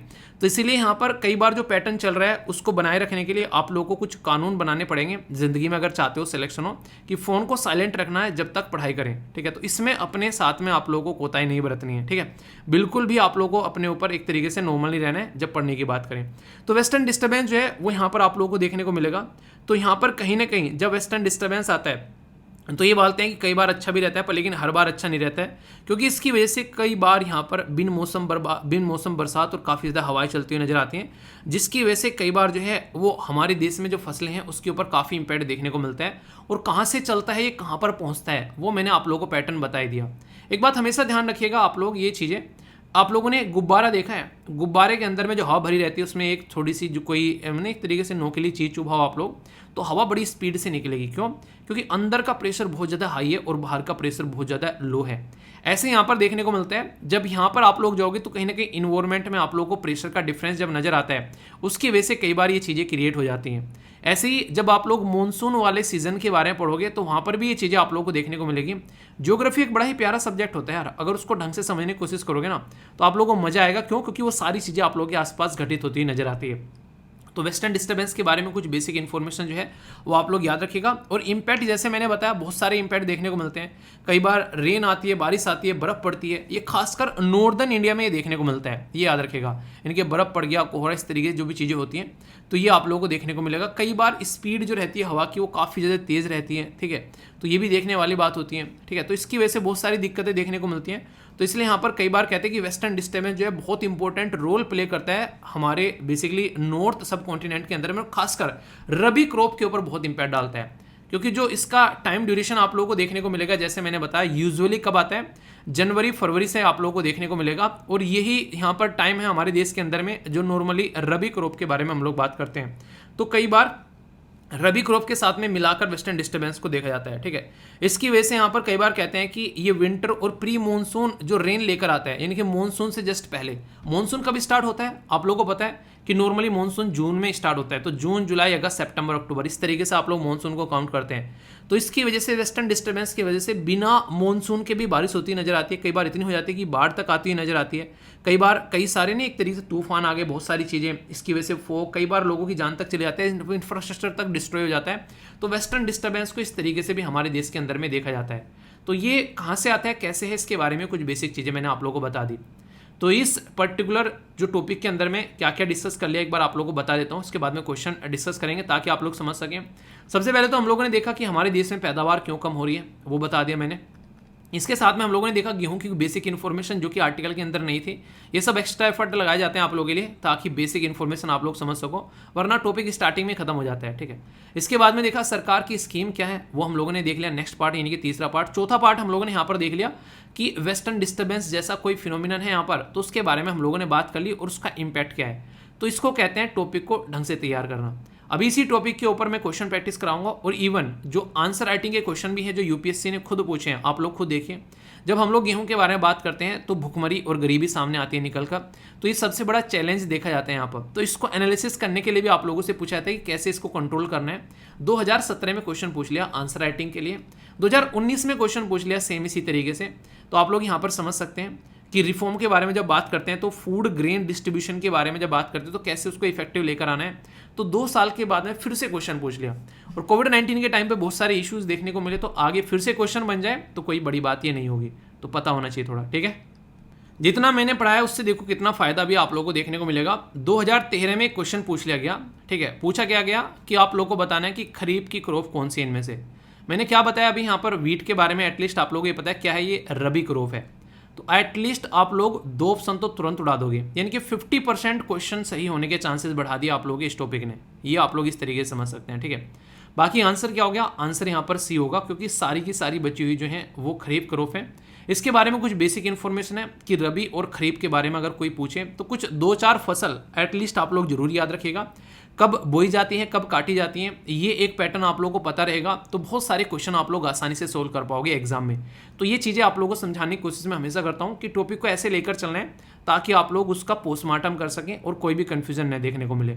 तो रबी और खरीफ में कब बोनी है, कब काटनी है, कौन कौन सी मेन फसल है वो याद रख लोगे तो ऐसे क्वेश्चन को आसानी से सोल्व कर लोगे, ठीक है। तो इसलिए कहता हूँ नॉर्मली आप लोग जब देखोगे चीज़ें तो आप लोग इस चीज़ को समझ पाओगे, अच्छा ये चीज़ें ऐसी हैं। आप लोगों को देखो 2 चीज़ के बारे में भी अगर पता है कि जो गेहूं है वो किस में आता है, वो रबी में आता है, और जो राइस है वो किस में आता है, वो खरीफ में आता है। अगर ये 2 पॉइंट भी आप लोगों को पता है तो भी आप लोग काफ़ी हद तक जो है क्वेश्चन को सोल्व करके ले जाते हो, मतलब एक तरीके से आधे से ज़्यादा क्वेश्चन आप लोगों ने सोल्व कर लिया, और ये तो सबको पता ही रहता है नॉर्मली, ठीक है। तो इसलिए बेसिक इन्फॉर्मेशन जरूरी होती है एग्जाम में। यूपीएससी स्पेशलाइजेशन नहीं, एक बेसिक इन्फॉर्मेशन मांगती है आप लोगों से। डायरेक्ट क्वेश्चन आप लोगों से पूछा जा सकता है यहाँ पर कि वीट के बारे में कि किस तरीके से उगाया जाता है। तो ये जो आप लोग जिस एरिया से आते हैं वहाँ पर गेहूं अगर उगाया जाता है तो आप लोग बताना जरूर। तो इन चीज़ों के बारे में याद रखना। बोला गया कि रबी क्रॉप है, इतना टेम्परेचर चाहिए लगाने के लिए और काटने के लिए इतना चाहिए। बारिश जो है लगभग यहाँ पर 150 से लेके 200 तक बोला गया है, ठीक है। सोयल टाइप के बारे में बोला गया कि वेल ड्रेन, जो फर्टाइल लूमी सोयल वगैरह गंगा सतलुज वाली जो रीजन में पाई जाती है। तो कौन सी स्टेटमेंट करेक्ट है? ए में बोला गया 1-2, बी में बोला गया 2-3, सी में बोला गया 1-3 और डी में बोला गया all of the above. A B C F D आप लोगों के हिसाब से क्या सही होगा ये आप लोगों को बताना है। अगर ध्यान से आप लोग देखोगे तो मैंने बारिश के बारे में क्या बताया था, बारिश के बारे में आप लोग ध्यान रखना। यहाँ पर इतना नहीं, ये तो बारिश चावल वाली कैटेगरी में पहुँच जाएगी जो बताई है। इसके लिए काफ़ी कम चाहिए बारिश, बहुत ज़्यादा बारिश नहीं चाहिए वरना बर्बाद हो जाते हैं। चावल जब धान की खेती उगाई जाती है तो उसमें आप लोगों को चाहिएगी। तो आंसर यहाँ पर सी हो गया। तो ये चीज़ें आप लोगों को डिफरेंस जब पता होगा छोटे छोटे, तो क्वेश्चन आप लोग देखो कई बार ना क्वेश्चन यूपीएससी क्या करती है, उसको पता है कि सब लोग पढ़ रहे हैं दबाकर, सब लोग रटवा रहे हैं दबाकर, तो क्वेश्चन ऐसे पूछती है कि उसमें ना वो दिमाग लगा देती है थोड़ा सा कि जर्नलिस्टिक क्वेश्चन बनाती है कि हाँ नॉर्मल इंसान की समझ के ऊपर क्वेश्चन पूछे जाते हैं। इसलिए यूपीएससी को बोलते हैं कि कॉमन सेंस बेस्ड एग्जाम है ये। इंटरेस्टिंग क्वेश्चन, डिफरेंट क्वेश्चन आप लोगों से पूछा जा सकता है वेस्टर्न डिस्टर्बेंस के बारे में कि ये क्या करता है, स्नोफॉल, ये सारी चीज़ें लेकर आता है। बताइए यहाँ पर हमारे देश के अंदर में नॉर्दर्न इंडिया में ये काफ़ी इंपॉर्टेंट है for the agriculture, kharif crop in the northern Indian सब कॉन्टिनेंट। वेस्टर्न डिस्टर्बेंस जो है विंटर और प्री मानसून रेन लेकर आता है, और वेस्टर्न डिस्टर्बेंस जो है वो एक्सट्रीम वेदर इवेंट के भी यहाँ पर रीजन होता है। अभी यहाँ पर अगर जितना टॉपिक मैंने आप लोगों को पढ़ाया है अगर वो आप लोगों के माइंड में बिल्कुल क्लियर है तो इस क्वेश्चन को 1 सेकंड में आप लोग सोल्व करेंगे। क्यों? क्योंकि मैंने बोला है कि यहाँ पर रबी क्रॉप के लिए नुकसानदेह है। यहाँ पर अगर ये स्टेटमेंट भी आप लोगों को पता है ना तो पूरा क्वेश्चन का पोस्टमार्टम हो गया आप लोगों के सामने और आंसर सी आ गया। तो ये इस तरीके से एग्जाम में क्वेश्चन पूछे जाते हैं। वो तुमको ये नहीं चाहते कि आप लोग जो है हर एक टॉपिक को जाने अच्छे से। अब ऐसे मैक्सिमम क्वेश्चन आप लोग की कॉमन सेंस पर आप लोग सोल्व करते चले जाओगे अगर ढंग से समझोगे तो। ऐसे ही एक और क्वेश्चन है वेस्टर्न डिस्टर्बेंस के बारे में। तो ट्रॉपिकल ये आप लोगों को देखने को मिलेगा कि एक स्टॉर्म है, ये डिस्टर्बेंस ट्रेवल करता है वेस्टर्न से और ईस्टर्न डायरेक्शन में। ये वेस्टर्न डिस्टर्बेंस नॉट ऑलवेज एक गुड वेदर के लिए हर बार कई बार नुकसान ही पहुंचाता है, ठीक है। इनकरेक्ट स्टेटमेंट बोला गया। तो आंसर क्या होगा? ओनली 1, ओनली 2, ऑल 3 या फिर नन। तो सही आंसर क्या है? सही आंसर है ये एक्स्ट्रा ट्रॉपिकल है, क्योंकि ट्रॉपिकल नहीं एक्स्ट्रा ट्रॉपिकल कैटेगरी में इसको रखा गया क्योंकि मेडिटेरेनियन रीजन से यहाँ पर निकल कर आता है, ठीक है। और हमेशा अच्छा नहीं है, कभी कभी बुरा भी है, ठीक है। तो मम्मी पापा घर वाले हमेशा अच्छे नहीं रहते हैं, वो आप लोगों के लिए तब तक अच्छे रहेंगे जब तक आप लोग सही डायरेक्शन में चलेंगे। अगर आप लोग जरा सा भी अपने पाथ से भटके तो फिर आप लोग उनका रुद्र रूप देखोगे, ठीक है। बाकी हो गया आंसर राइटिंग का। तो यार इस तरीके से यूपीएससी ने क्या क्वेश्चन पूछा वो भी आप लोग अटेम्प्ट करा दिए और भी सारी चीज़ें। अब इस पर्टिकुलर लेक्चर के अंदर में इस टॉपिक के बारे में आप लोग बात करेंगे तो इसके अंदर में 5 से 6 टॉपिक आप लोग कवर हो गए क्वेश्चन को अगर और आंसर राइटिंग को भी मिला दे तो आप लोग। तो इस तरीके से अब यहाँ से कभी भी कोई क्वेश्चन बनेगा तो मुझे नहीं लगता कि आप लोगों को कोई कंफ्यूजन होना जाना चाहिए। बेस्ट वे है चीज़ों को तैयार करने का, बैठकर एक बार टाइम दो, तैयार कर लो और फिर उसका बस रिवीजन कर लो, कहानी खत्म। Tata bye bye, see you tomorrow, ठीक है। बताना कैसा लगा, जो भी आप लोगों को डाउट हो पूछना और फीडबैक जरूर देना, लाइक या डिसलाइक कर बता देना ताकि आने वाले टाइम में इंप्रूव किया जा सके, ठीक है। तो ध्यान रखिएगा अच्छे से और बताना जरूर चावल या फिर गेहूं क्या खाना सॉरी चावल या फिर मतलब अनाज क्या खाना पसंद करोगे, गेहूं बताना जरूर, ठीक है। दोस्तों अवार्ड जो है वो एक ऐसा सेक्शन होता है जिसमें अक्सर एग्जामिनर की लार टपकी रहती है कि अच्छा पूछे तो सही, याद है कि नहीं है, बंदे ने पढ़ाई की है कि नहीं की है। तो ऐसे क्वेश्चन आप लोगों से जल्दी बनते हैं। अभी इंडियन अमेरिकन एक पर्सनैलिटी है मैथमेटिशियन जिनका नाम है CR राव, उनको अभी एक अवार्ड मिला है जिसको नोबेल प्राइज़ बोलते हैं मैथमेटिक्स का। तो इसके बारे में मैं आप लोगों से बात करूंगा। क्वेश्चन आप लोगों से पूछा जा सकता है जीएस पेपर 2 के अंदर में यहाँ पर। तो इसके बारे में बात की जाएगी पर्टिकुलर अवार्ड के बारे में, ठीक है। तो यहाँ पर देखिए कई बार क्या रहता है कि आप लोगों से जब इंसान का नाम पूछा जाता है ना, तो कुछ बातें आप लोग याद रखिएगा। जैसे CR राव यहाँ पर नाम बोल दिया, ठीक है। तो यहाँ पर इनका पूरा नाम अगर पूछ ले, वहाँ पर CR राव तो नहीं लिख रहे भाई साहब उन्होंने तो इनका पूरा नाम लिख दिया, तब क्या करोगे, ठीक है। तो याद रखिएगा केल्यमपुरी राधाकृष्ण राव, ठीक है। तो यहाँ पर ये इनका पूरा नाम है जो कि आप लोगों को याद रखना है, क्योंकि फुल नाम दे देंगे ऊपर नीचे करके इसी के शब्द को, तो फिर आप लोग कन्फ्यूज होगे। तो ये इंडियन अमेरिकन एक पर्सनैलिटी है, मैथमेटिशियन है, स्टेटिस्टिशियन है। अगर बात करें 2023 का इंटरनेशनल प्राइज इन स्टैटिस्टिक इनको मिला है, जो कि मैथ के नोबेल प्राइज के इक्विवेलेंट माना जाता है, ठीक है।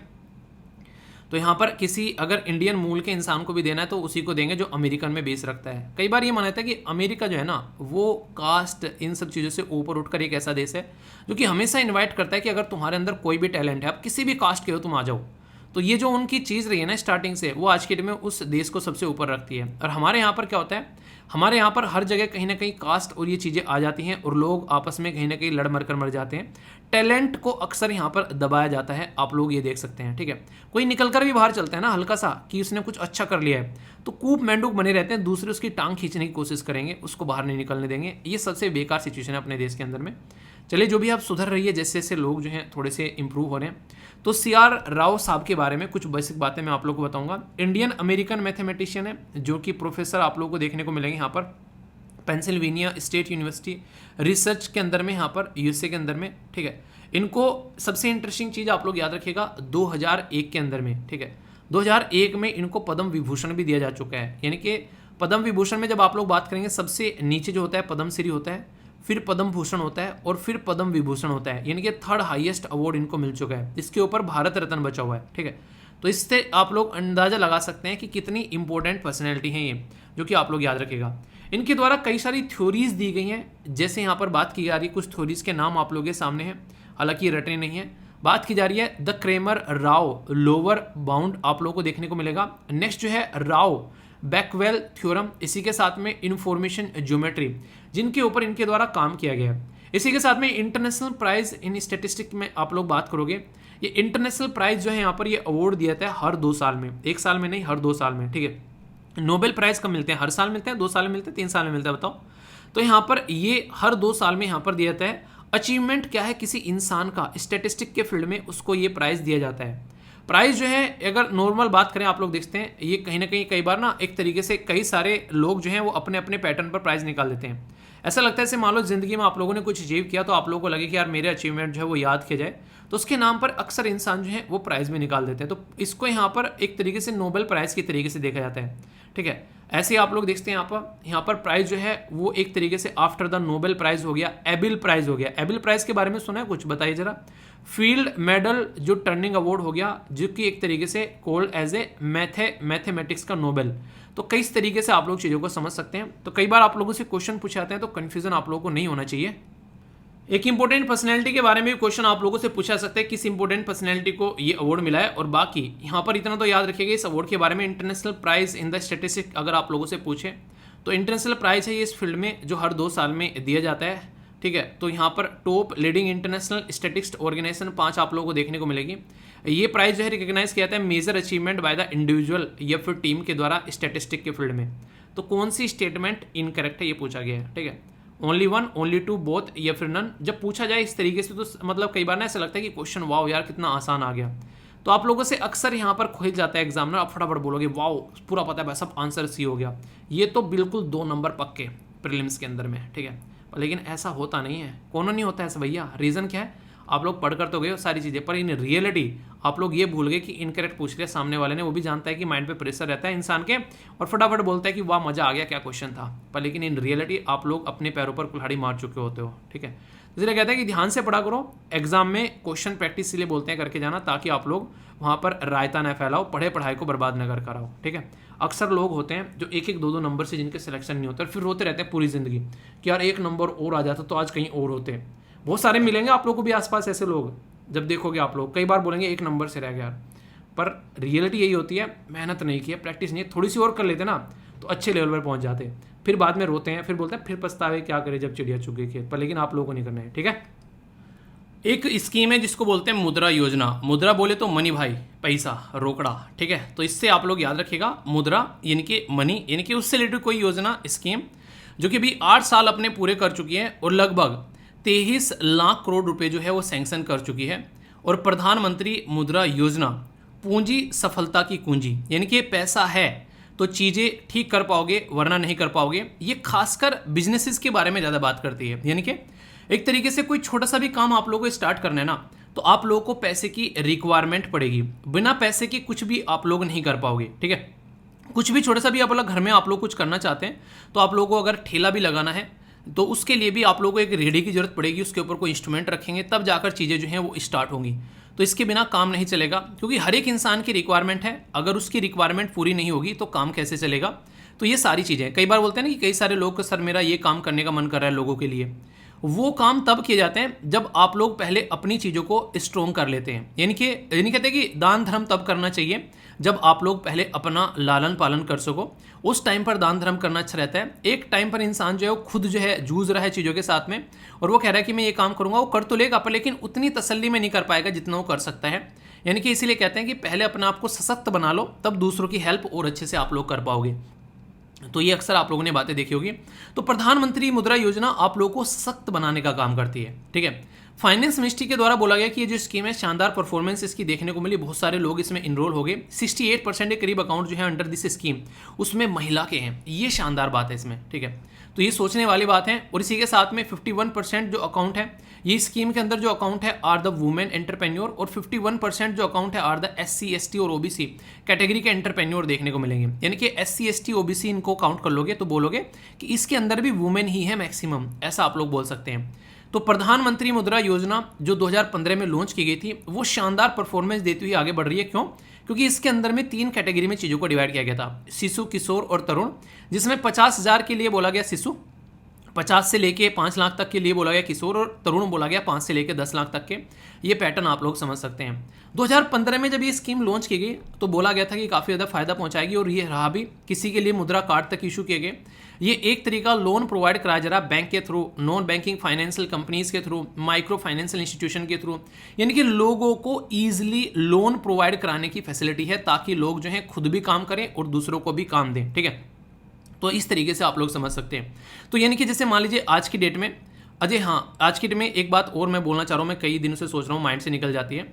अगर कोई अच्छे से कंटेंट क्रिएट करना जानता हो, यानी कंटेंट क्रिएट करने का मतलब समझ रहे हैं आप लोग, जैसे मैंने आप लोगों को पहले बोला था कि जिसको एक्सपीरियंस हो, ठीक है, थोड़ा सा सिस्टमेटिक वे में चीज़ों को लगाना जानता हो, ठीक है, उसके पास में नॉलेज हो। ऐसे नहीं कि बस हाँ ठीक है हम लगा लेंगे, हम तो कर ही रहे हैं, PPT बना लेंगे, वो वाला नहीं। मतलब थोड़ा सा मैच्योर इंसान चाहिए, ताकि अच्छे लेवल का कंटेंट प्रोवाइड कराया जा सके। जैसे मैंने स्टार्टिंग में भी आप लोगों से बोला था, तो स्टडी लवर वीर पे अपना रिज्यूमे जरूर भेजेगा, मैं बार बार भूल जाता हूँ उसको, ठीक है, क्योंकि रिक्वायरमेंट है कंटेंट क्रिएट करने वालों की, वहाँ पर ज़रूरत है। एक तरीके से बहुत सारी चीज़ें अभी आप लोगों को देखने को मिलेगी। तो उसके चलते जो भी आप लोग के अंदर कोई अच्छा टीचर है किसी पर्टिकुलर सब्जेक्ट को लेकर आप लोगों की नज़रों में, या फिर कोई भी इस तरीके से कंटेंट क्रिएट के बारे में बात करें, कुछ भी आप लोग अगर वीडियो एडिटिंग करना जानते हैं काफ़ी अच्छे तरीके से, तो कोई भी ऐसी चीज़ें आप लोग थंबनेल वगैरह बनाना जानते हैं, तो जो भी क्वालिटी आप लोगों के अंदर में है वो सेंड जरूर करिएगा, ठीक है। कई सारे बच्चे पूछते हैं सर सैलरी कितनी मिलेगी सैलरी जो है वो आप लोगों के हिसाब से डिसाइड कर ली जाएगी, ठीक है, क्योंकि मेरा बेसिक पर्पज है कि लोगों को अच्छी चीज़ें प्रोवाइड कराना। तो उसमें प्रॉफिट के बारे में कुछ ज़्यादा सोचा नहीं जाता, बस इतना है कि काम चलता रहे, जो चीज़ें स्टार्ट की वो चलता रहे। क्योंकि ऑलरेडी आप लोगों को पता है कि 8-9 टीचर काम कर रहे हैं, उनकी सबकी भी सैलरी वहाँ पर जा रही है। तो चीज़ें कम से कम इतना हो कि एक तरीके से नहीं सिस्टम चलता रहे बस ये बेसिक पर्पज है, ठीक है। तो इसलिए यहाँ पर ये सारी चीज़ें की जा रही हैं, और इसका बेसिक पर्पज भी ये कि चीज़ें लोगों तक अच्छे लेवल पर पहुँचाई जाए। तो पूरी टीम जिस तरीके से काम कर रही है आराम से, तो चीज़ें आगे बढ़ रही हैं काफ़ी अच्छे से। तो इसी तरीके से लेकर चलेंगे। तो अगर कोई भी क्वालिटी है आप लोग के अंदर, सर ये काम कर सकते हैं, कोई क्वेश्चन फॉर्म करना जानता है, ठीक है, कि हाँ MCQ बनाएंगे सर हम, ठीक है, टेस्ट सीरीज़ के लिए, पर एक्सपीरियंस होना चाहिए थोड़ा सा, ठीक है, ताकि एक तरीके से कहीं थोड़ा बहुत एक तरीके से ना अच्छे लेवल की क्वालिटी चीज़ें प्रोवाइड कराई जा सकें, ये ध्यान रखेगा। तो studyloverveer@gmail.com पर आप लोग ये सारी चीज़ें भेज सकते हैं, या फिर कोई हो तो उसको भी आप लोग बता सकते हैं, ओके। अभी कुछ दिनों पहले एक मेल आया, मैंने कहा कि एक बच्चा ना बड़ी परेशान था कि सर ये नहीं हो रहा है, वो नहीं हो रहा है। मैंने कहा थोड़ा डिसिप्लिन में लेकर आओ अपनी ज़िंदगी को, तो चीज़ें सुधरेगी। तो उधर से पता है क्या रिप्लाई आ रहा है, कह रहा है कि सर जब हमारी पार्लियामेंट डिसिप्लिन में नहीं रहती तो मैं कैसे रह लूँ मैंने कहा यही डिस्कशन करना था तुमको। तो एक से एक महान मूर्ति है। चलिए जो भी है, अभी पार्लियामेंट जो है जितने लार्ज स्केल पर डिसरप्ट हो रही है और जिस तरीके से पार्लियामेंट की वर्किंग सामने निकल कर आ रही है, तो अब की बार का बजट सेशन पिछले 5 साल में सबसे ज़्यादा लीस्ट प्रोडक्टिव, यानी कि ये अनप्रोडक्टिविटी की कैटेगरी में ये आप लोगों को 5-6 साल में सबसे लीस्ट प्रोडक्टिविटी कैटेगरी में देखने को मिलेगा। तो ये सोचने वाली बात है, ये अच्छी बात नहीं है, बहुत ही बुरी बात है कि हम लोग ढंग से डिबेट और डिस्कशन नहीं कर रहे हैं, फालतू की चीज़ें ज़्यादा चल रही हैं। 17th लोकसभा ये आप लोगों को जो देखने को मिल रही है, सबसे छोटी लोकसभा रहने को मिलेगी आप लोगों को, मतलब वर्किंग के हिसाब से जब 1952 से लोकसभा का टाइम ड्यूरेशन जो स्टार्ट हुआ। तो इसके ऊपर कुछ आंकड़े हैं जो मैं आप लोगों को बताना चाहता हूँ, जिससे आप लोग चीज़ों को और अच्छे से अंडरस्टैंड कर पाओगे। ठीक है, चलो थोड़ी सी अपने पॉलिटिशियन की करतूतें देख लेते हैं कि आखिर कर क्या रहे हैं। हम लोगों ने इनको चुन के भेजा है काम करने के लिए, और ये क्या गुरछल्ले उड़ा रहे हैं मतलब काम ढंग से नहीं कर रहे हैं। ठीक है, 17th लोकसभा है ये हमारी जो अभी चल रही है, जो रिसेंटली 2019 में स्टार्ट हुई थी। फंक्शन जो है ओनली, अगर बात की जाए अप्रैल 2023 तक का, बात की जा रही है कि ये हमारे देश की सबसे कम काम करने वाली लोकसभा रहने वाली है। 230 दिन इसने काम किया है। अगर बात करें तो 16वीं जब लोकसभा थी यहाँ पर, ये वो लोवेस्ट नंबर सीटिंग उसके अंदर देखने को मिली थी 331। अगर बात करें फुल टर्म लोकसभा के बारे में, यानी कि 2014 से जब स्टार्ट हुआ था 2019 तक चला था, उसके ड्यूरेशन की मैं बात आप लोगों से कर रहा हूँ। ये 2019 से चला है, 2024 तक यहाँ पर जो काम कर रहे हैं उसके बारे में मैं आप लोगों से बात कर रहा हूँ। एवरेज जो सिटिंग है हर साल, यानी कि पहले साल, दूसरे साल, तीसरे साल, चौथे साल, पाँचवें साल, 58 दिन ओनली यहाँ पर सिटिंग आप लोगों को देखने को मिल रही है। यानी कि अगर बात करें तो जो बोला जा रहा है कि यहाँ पर 331 थी 16वीं लोकसभा, तो ये 331 का आंकड़ा भी नहीं छू पाएगी, ये बातें यहाँ पर बोली जा रही है। अब तक सबसे कम काम करने वाली या सबसे कम टाइम तक ड्यूरेशन में रहने वाली Lok Sabha 4th, 6th, 9th, 11th और 12th लोकसभा थी। अब ये उसमें एक नया आंकड़ा ऐड कर देगी, जो कि यहाँ पर 17th लोकसभा होगी। ये तो लोकसभा के बारे में काम का बातें होगी। अब बात करते हैं बजट सेशन के बारे में। अब की बार का बजट सेशन जो है 31 जनवरी से 6 अप्रैल तक का बात करें लोकसभा का जो फंक्शन किया, 33% जो है शेड्यूल टाइम यहाँ पर देखने को मिला। ओनली 46 आवर जो है उसके अंदर काम किया गया, और राज्यसभा के अंदर में 32 आवर, ओनली 24% जो चीज़ें देखने को मिली।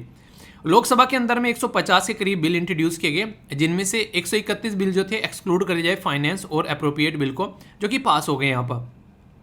शॉर्टेस्ट बजट सेशन अभी यहाँ पर देखने को मिला 1952 से, यानी कि वैसे बात करें तो ये तो वैसे तो काम कर ही नहीं रहा है बजट सेशन, अब का ड्यूरेशन का जो है काफ़ी कम देखने को मिल रहा है, पर अगर 1952 से आप लोग काउंट करोगे तो ये भी शॉर्टेस्ट आप लोगों को देखने को मिल रहा है।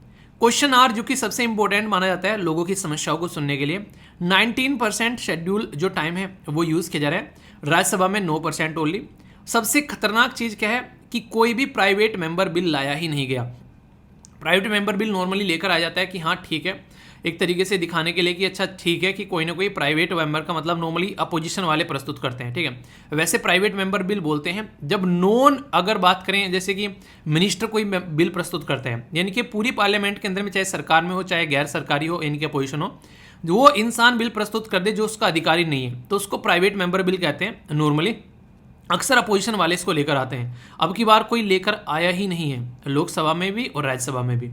तो ये कंडीशन यहाँ पर देख सकते हैं। अगर डिबेट के बारे में बात करें तो कुछ हुआ ही नहीं है, डिबेट तो बिल्कुल ना के बराबर हो चुका है। आप लोगों को इंटरेस्टिंग चीज़ देखने को मिले, जब आप लोग प्रोडक्टिविटी चेक करोगे लोकसभा की, वो बड़ी शानदार है।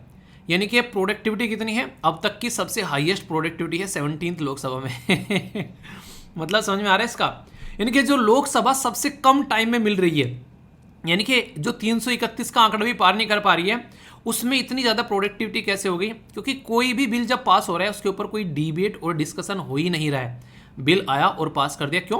क्योंकि सरकार जो है वो मेजोरिटी में है, तो बिल पे बिल पास हो जा रहे हैं पर लेकिन उसके ऊपर कोई डिबेट डिस्कशन हो ही नहीं रहा है। तो ये सबसे ज़्यादा खतरनाक होता है डेमोक्रेसी के लिए कि बिना डिबेट और डिस्कशन किए हुए किसी पर्टिकुलर बिल को पास कर देना। तो ये सोचने वाली बात होती है, इसलिए कहते हैं कि एक अच्छी तकड़ी सी अपोजिशन होनी चाहिए, ताकि कोई भी कानून लेकर आ जाए तो उसके ऊपर डिबेट और डिस्कशन चले और तब वो पास हो। कहते हैं कि गठबंधन की सरकार जो है कई बार ऐसी जगह अच्छी रहती है, कम से कम डिबेट और डिस्कशन होकर तो चीज़ें पास होती हैं, वरना फिर बाद में रोते रहते हैं, तो फिर पछताए क्या करे जब चिड़िया चुग गई खेत, वो वाली बातें रहती हैं। चलिए जो भी है बेसिक इन्फॉर्मेशन इनके बारे में कम से कम आप लोग याद रखिएगा जो बातें बताई हैं। ओके, ये काफ़ी इंपॉर्टेंट न्यूज़ आप लोगों के लिए हो सकती है, क्योंकि मैंने आप लोगों से टाइगर प्रोजेक्ट के बारे में बात की थी। तो 50 साल यहाँ पर कंप्लीट हो चुके हैं, 1973 में स्टार्ट किया गया था, तो इसके ऊपर क्वेश्चन बनना लाजमी है। टाइगर सेंसस भी अभी आप लोगों के सामने प्रस्तुत किया गया, तो बहुत ही इंपॉर्टेंट टॉपिक यहाँ पर ये बन जाता है। एक बच्चा कहता है सर इतने डिटेल में डिस्कस करने की जरूरत क्या थी। ये थी यार ज़रूरत, अगर क्वेश्चन बनेगा तो इस तरीके से आप लोगों से आसानी से पूछा जा सकता है। कोवैक्स जो है जल्दी ही कोविन जो ऐप है उसके ऊपर अवेलेबल कराई जाएगी, तो आप लोगों को फ़ायदा देखने को मिलेगा, तो इसके लिए काफ़ी अच्छे से प्रिपरेशन की जा रही है।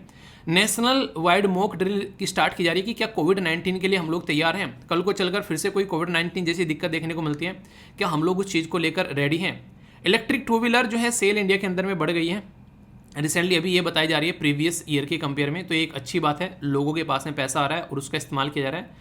गवर्नमेंट जो है उसके बारे में बात करें तो रिटेन कर रही है इंटरेस्ट रेट जो है payable on the saving general जो प्रोविडेंट फंड में 7.1 फॉर द अप्रैल से जून के लिए, तो ये एक तरीके से सेविंग स्कीम में इन्वेस्टमेंट के लिए सरकार बढ़ावा दे रही है। ठीक है, 5वें नंबर का जो इंडिया के अंदर में टाइगर सेंसस देखने को मिला उसके बारे में मैंने बात की, तो संख्या बढ़कर 3167 हो गई है, तो ये काफ़ी अच्छी बात है, पर लेकिन इंक्रीमेंट कोई ज़्यादा नहीं है, ये 6.7% देखने को मिल रहा है। लास्ट ईयर 2967 थी, तो 200 के करीब संख्या यहाँ पर बढ़ी है, एक तो ये याद रखेगा।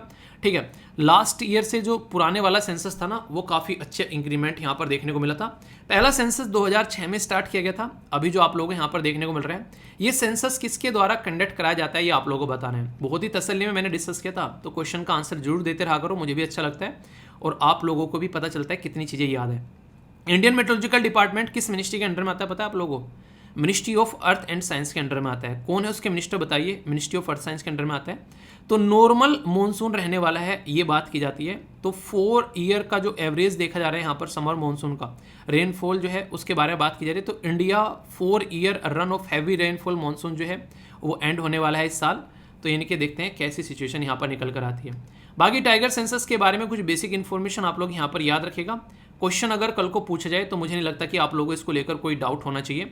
बड़ी ही तसल्ली में ये डिस्कशन मैंने आप लोगों से किया था। ठीक है, नेचुरल गैस का प्राइस जो है अप्रैल के महीने में 7.92 रेट, जो कंज्यूमर कैप की बात करें तो 6.9 गवर्नमेंट के द्वारा यहाँ पर, तो ये बात बोली गई है बेसिकली जब हम लोग प्राइस के बारे में बात करते हैं। तो अकॉर्डिंग टू पीपीएसी के द्वारा प्राइस जो है नेचुरल गैस का इतने टाइम में यहाँ पर 7.9, ये खासकर जब बात करते हैं ना, तो देखिए कब होता है जब गैस के प्राइस के बारे में हम लोग बात करते हैं तो कई सारी चीज़ें निकल कर आती हैं। जैसे कि हम लोग आज की डेट में अपनी आवश्यकता की जो पूर्ति है ना उसके बारे में अगर आप लोग बात करोगे तो लगभग 85% जो क्रूड ऑयल यानी कि कच्चा तेल हम लोग बाहर से खरीद कर लेकर आते हैं। ठीक है, इसी तरीके से जब हम लोग नेचुरल गैस के बारे में बात करते हैं तो भी आप लोग याद रखिएगा 55% के करीब हम लोग ये चीज़ें जो हैं ये बाहर से खरीद कर लेकर आते हैं अपने देश के लिए। और जब जब मार्केट में डिमांड बढ़ती है तब तब इनके प्राइस आप लोगों को बढ़ते हुए नजर आते हैं। तो ये दिक्कतें देखने को मिलती है, इसलिए कहते हैं कि सेल्फ डिपेंडेंट जो है वो सबसे अच्छी चीज़ होती है, तो उसके ऊपर काम करना जरूरी है। इंपोर्ट पॉलिसी जो है वो second hand good in the foreign trade policy 2023 outline a new category. ठीक है, ये of unrestricted import of the goods brought into the country for the purpose of the repair refurbishing. ये आप लोगों ने सुना है जब आप लोग सेकंड हैंड मोबाइल के बारे में बात करते हैं तो उसके बारे में बात की जाती है। आप लोगों को पता होगा एक टाइम ऐसा था कि बाहर की कंट्री से हम लोग न्यूज़पेपर रद्दी खरीदा करते थे अपनी चीज़ों को प्रिंट करने के लिए, पब्लिश करने के लिए। तो कई बार आज की डेट में भी जो दूसरी कंट्री जो है अपने सामान को ना एक तरीके से एक ऐसे लेवल पर यूज़ कर छोड़ देती है कि हम लोग उसको खरीद लेते हैं कई बार। तो ऐसी चीज़ें में देखने हाल तक कि आज के डेट में तो हम लोग काफ़ी चेंज हो चुके हैं, पर लेकिन इसके बारे में भी यहाँ पर बात की जा रही है फॉरेन ट्रेड पॉलिसी के अंदर में। ये काफ़ी बड़ी बात आप लोगों को देखने को मिलेगी। इलेक्ट्रॉनिक्स गुड के बारे में बात करें तो इसके ऊपर काफ़ी ज़्यादा जरूरी है। तो ये काफ़ी एक तरीके से आप लोग देखते हैं हमारे जो इवन जो हमारे जो एक तरीके से ना ये जहाज़ वगैरह भी हैं जो हम लोगों ने खरीदे, कई बार दूसरी कंट्री उनको यूज़ करके छोड़ चुकी है, उनके लिए आउटडेटेड हो चुके हैं, तब हम लोगों ने खरीदे। पर अब हम लोग इनके ऊपर अच्छे से काम करें ताकि उनके साथ में मिलकर चल सके। एक टाइम ऐसा था 2G हमारे देश में आ रहा है तब वो 3G यूज़ करें, हमारे देश में 3G आ रहा है वो 4G यूज़ कर रहे हैं, पर 5G जो है वो हमारे साथ में उनके साथ में देखने को मिला। तो ये होता है साथ में चीज़ों को लेकर चलना, डेवलपमेंट। ठीक है, तो इसके लिए एक पॉलिसी होना जरूरी है। तो सरकार जो है उसके लिए कुछ एक प्रतिबंधों के साथ में कुछ एक प्रॉपर सिस्टमेटिक में पॉलिसी लेकर आ रही है ताकि चीज़ों को हैंडल किया जा सके। कई बार रहता है कि हमारे देश में कोई प्रोडक्ट आ गया तो रिपेयर कैसे करना है उसके बारे में हम लोग बात करते हैं। तो ये कई सारी चीज़ें हैं। ठीक है, तो देखते हैं क्या चीज़ें आती हैं निकल कर। इन्फ्लेशन इन इंडिया ये बोला जा रहा है कि विल ईज 5.2 तो ये वर्ल्ड बैंक के द्वारा बोला गया, तो चीज़ें थोड़ी नॉर्मल होंगी। फाइनेंस मिनिस्ट्री के द्वारा क्या बात की जा रही है, कमेटी के बारे में बात की जा रही है, ताकि पेंशन सिस्टम को गवर्नमेंट एम्प्लॉय के लिए रिव्यू किया जा सके। इसके ऊपर लड़ाई है, एक पुराना पेंशन सिस्टम, नया पेंशन सिस्टम को लेकर लड़ाई चल रही है। देखते हैं कितनी चीज़ें सुधरती है। Total employment under various scheme हमारे देश के अंदर में वो बोला जा रहा है कि यहाँ पर क्रॉस कर चुका है 1.35 करोड़, मार्जिन कितना 2022-23 में। सरकार देखो कोशिश करती है कि एम्प्लॉयमेंट दिखाया जाए कि ये एम्प्लॉयमेंट है, वो एम्प्लॉयमेंट है, पर इन रियलिटी ग्राउंड लेवल पर कितना एम्प्लॉयमेंट है वो बेसिकली आप लोगों को पता चली जाता है जब इशू रहते हैं बहुत ज़्यादा। तो इसके ऊपर काम करने की कोशिश कर रही है सरकार, तो देखो कितना सक्सेस हो पाती है। बात की जा रही है इंपॉर्टेंट पर्सनैलिटी, याद रखिएगा, निशा दहिया, सिल्वर मेडल जीता गया 68 कैटेगरी में एशियन रेसलिंग चैंपियनशिप के अंदर में कजाकिस्तान में। चेन्नई जो है वो होस्ट कर रही है हॉकी मेंस चैंपियनशिप अंडर 15, तो ये एशिया की बात की जा रही है, तो याद रखिएगा। और यहाँ पर देखो हमारे देश में बेटियाँ क्या कमाल कर रही है वो आप लोग यहाँ से देख सकते हैं, तो काफ़ी बड़ी बात है अपने आप में, ठीक है। विच स्टेट या फिर यूनियन टेरिटरी रिप्लेस कर रहे हैं यहाँ पर लोकतंत्र प्रहरी, ये सम्मान एक्ट, ये आप लोगों को बताना है। लोकतंत्र प्रहरी सम्मान जो एक एक्ट है इनके अधिनियम है, उसको निरस्त कर रही है, रिपील कर रही है, ठीक है। तो कौन सा यहाँ पर, ये राजस्थान, हिमाचल प्रदेश, उत्तर प्रदेश या फिर वेस्ट बंगाल। याद रखिएगा यहाँ पर क्वेश्चन ऐसे बन जाते हैं, खासकर जल्दी और स्टेट पीसीएस में तो पूछे जाते हैं। कौन सी कंट्री ने रिसेंटली वोट किया है बैन करने के लिए रेंटल ई स्कूटर, तो ये रेंट पर ई स्कूटर जो लिए जाते हैं उसको बैन कर दिया है। कौन से देश ने, यूएसए, यूके, फ्रांस या फिर जर्मनी, ये आप लोगों को बताना है। नेक्स्ट बताना है कि कौन सा, एक तरीके से यहाँ पर बात की जा रही है कि what is the name of single shape that can be use to cover the surface completely without creating a repeat pattern. ये काफ़ी इंटरेस्टिंग है, मतलब एक तरीके से एक क्वेश्चन है, मतलब एक तरीके से एक डिफरेंट सा क्वेश्चन आप लोग इसको बोल सकते हैं। तो यहाँ पर बात की जा रही है Newton tiles, Einstein tiles, Galileo tiles या फिर डार्विन टाइल्स। तो देखता हूँ साइंस में कितना इंटरेस्ट आप लोग का कौन सा स्टेट होस्ट कर रहा था यहाँ पर cope zone India exercise, Rajasthan, Himachal Pradesh, Uttar Pradesh या फिर वेस्ट बंगाल, ये आप लोगों को बताना है। ये आप लोगों के सामने एक सी सेट का क्वेश्चन है, इसको आप लोग अटेम्प्ट करो, देखता हूँ कौन इसका सही आंसर देता है। आंसर बड़ा ही एक स्ट्रेट फॉरवर्ड सा है, तो सही पता होना चाहिए आप लोगों को, ठीक है। यहाँ पर जो बात की जा रही है वे बात की जा रही है वेम्बनाड कोल के बारे में। ये लेक जो है मैंने आप लोगों से डिस्कस भी की थी इसके बारे में, आप लोगों को याद होगा, किस किस को याद है मैंने डिस्कस किया था, बताइए, देखता हूँ कौन बताता है अभी पता चल जाएगा। बात की जा रही है वेम्बनाड, जो कि केरला के अंदर में लॉन्गेस्ट लेक देखने को मिलती है और केरला की लार्जेस्ट लेक है यहाँ पर। वेम्बनाड लेक जो है इसको वेम्बनाड कोयल, इसी के साथ में वेम्बनाड कोल, इसी के साथ में यहाँ पर पुन्नामड्डा लेक, ये कई नाम से इसको पुकारा जाता है। ये 4 रिवर, जैसे मैंने आप लोगों से उस टाइम भी डिस्कस किया था, कई बार कई सारी जो लेक बनती है उनका सोर्स आप लोगों से पूछ लिया जाता है कि कौन कौन सी नदियों से मिलकर यहाँ पर ये बनी होती है। तो याद रखिएगा यहाँ पर नदियों के नाम, जैसे कि यहाँ पर बात की जा रही है मीनाचिल, ठीक है, इसी के साथ में यहाँ पर बात है ये है अंचन कोविल, इसी के साथ में पंपा, और नेक्स्ट है यहाँ पर मणिमाला, ठीक है। तो ये इसके अंदर रिवर जाती हैं, सेपरेट होती है अरेबियन सी के अंदर में, क्योंकि केरला की साइड में आप लोगों को यहाँ पर देखने को मिलेगी, ठीक है। तो इसको एक तरीके से ब्रैकिस वाटर लेक भी बोलते हैं। 2002 में ये लिस्ट डाली गई कहाँ पर, रामसर साइट के अंदर में, ठीक है। और ये सेकंड लार्जेस्ट रामसर साइट है इंडिया में आफ्टर सुंदरवन, जो कि वेस्ट बंगाल के अंदर में। तो इसकी वजह से भी कई बार ये न्यूज़ में रहती है, तो याद रखिएगा इसके बारे में। थोड़ा सा और डिटेल में आप लोग देखना चाहते हैं तो ये भी एक काफ़ी प्यारा मैप है, जो कि इस चीज़ को काफ़ी अच्छे से शो कर रहा है, ताकि आप लोगों के माइंड में जो है वो क्लैरिटी बनी रहे, ठीक है। और बाकी यहाँ पर भी आप लोग देखते हैं ये पर्टिकुलर लोकेशन, तो क्वेश्चन किसी भी तरीके से बने आप लोगों के माइंड में उसको लेकर कंफ्यूजन नहीं होना चाहिए, ठीक है। बात करते हैं आंसर्स के बारे में, तो क्या क्या आंसर है। तो पहले का आंसर आप लोगों को हिमाचल प्रदेश देखने को मिलेगा। तो यहाँ पर हिमाचल प्रदेश के द्वारा रिपील कर दिया गया है लोकतंत्र प्रहरी सम्मान एक्ट, ठीक है। तो ये प्रोवाइड करा रहा था यहाँ पर बेसिकली मंथली पेंशन 20,000 और इसी के साथ में 12,000 तो लोग जो जेल के अंदर में है इमरजेंसी के ड्यूरेशन में उनके लिए, तो इसको यहाँ पर अभी हटाया गया है। इसी के साथ में यहाँ पर स्कूटी वगैरह ये बैन किया गया है, किसके द्वारा, फ्रांस के द्वारा। तो नॉन बाइंडिंग रेफरेंडम यहाँ पर लाया गया फ्रांस के अंदर में, जिसके चलते यहाँ पर 89.03 वोटर्स कास्ट की गई अपोज करने के लिए कि free standing scooty which were booked on the short term basis, ठीक है। तो इसके ऊपर यहाँ पर ये कहाँ पर बात चल रही है, फ्रांस के अंदर में यहाँ पर ये चीज़ चल रही है, ओके।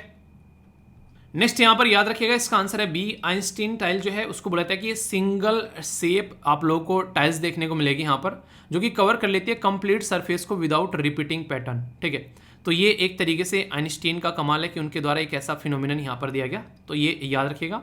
ये कहाँ पर देखने को मिली? वेस्ट बंगाल में। तो ये क्वेश्चन आप लोगों से बन सकता है कि एयर फोर्स ऑफ इंडिया और इसी के साथ में यूएसए के द्वारा कंडक्ट की गई यहाँ पर, कहाँ पर? ये है कायकुंदा, ठीक है, कायकल, ये है कलाईकुंदा, ठीक है।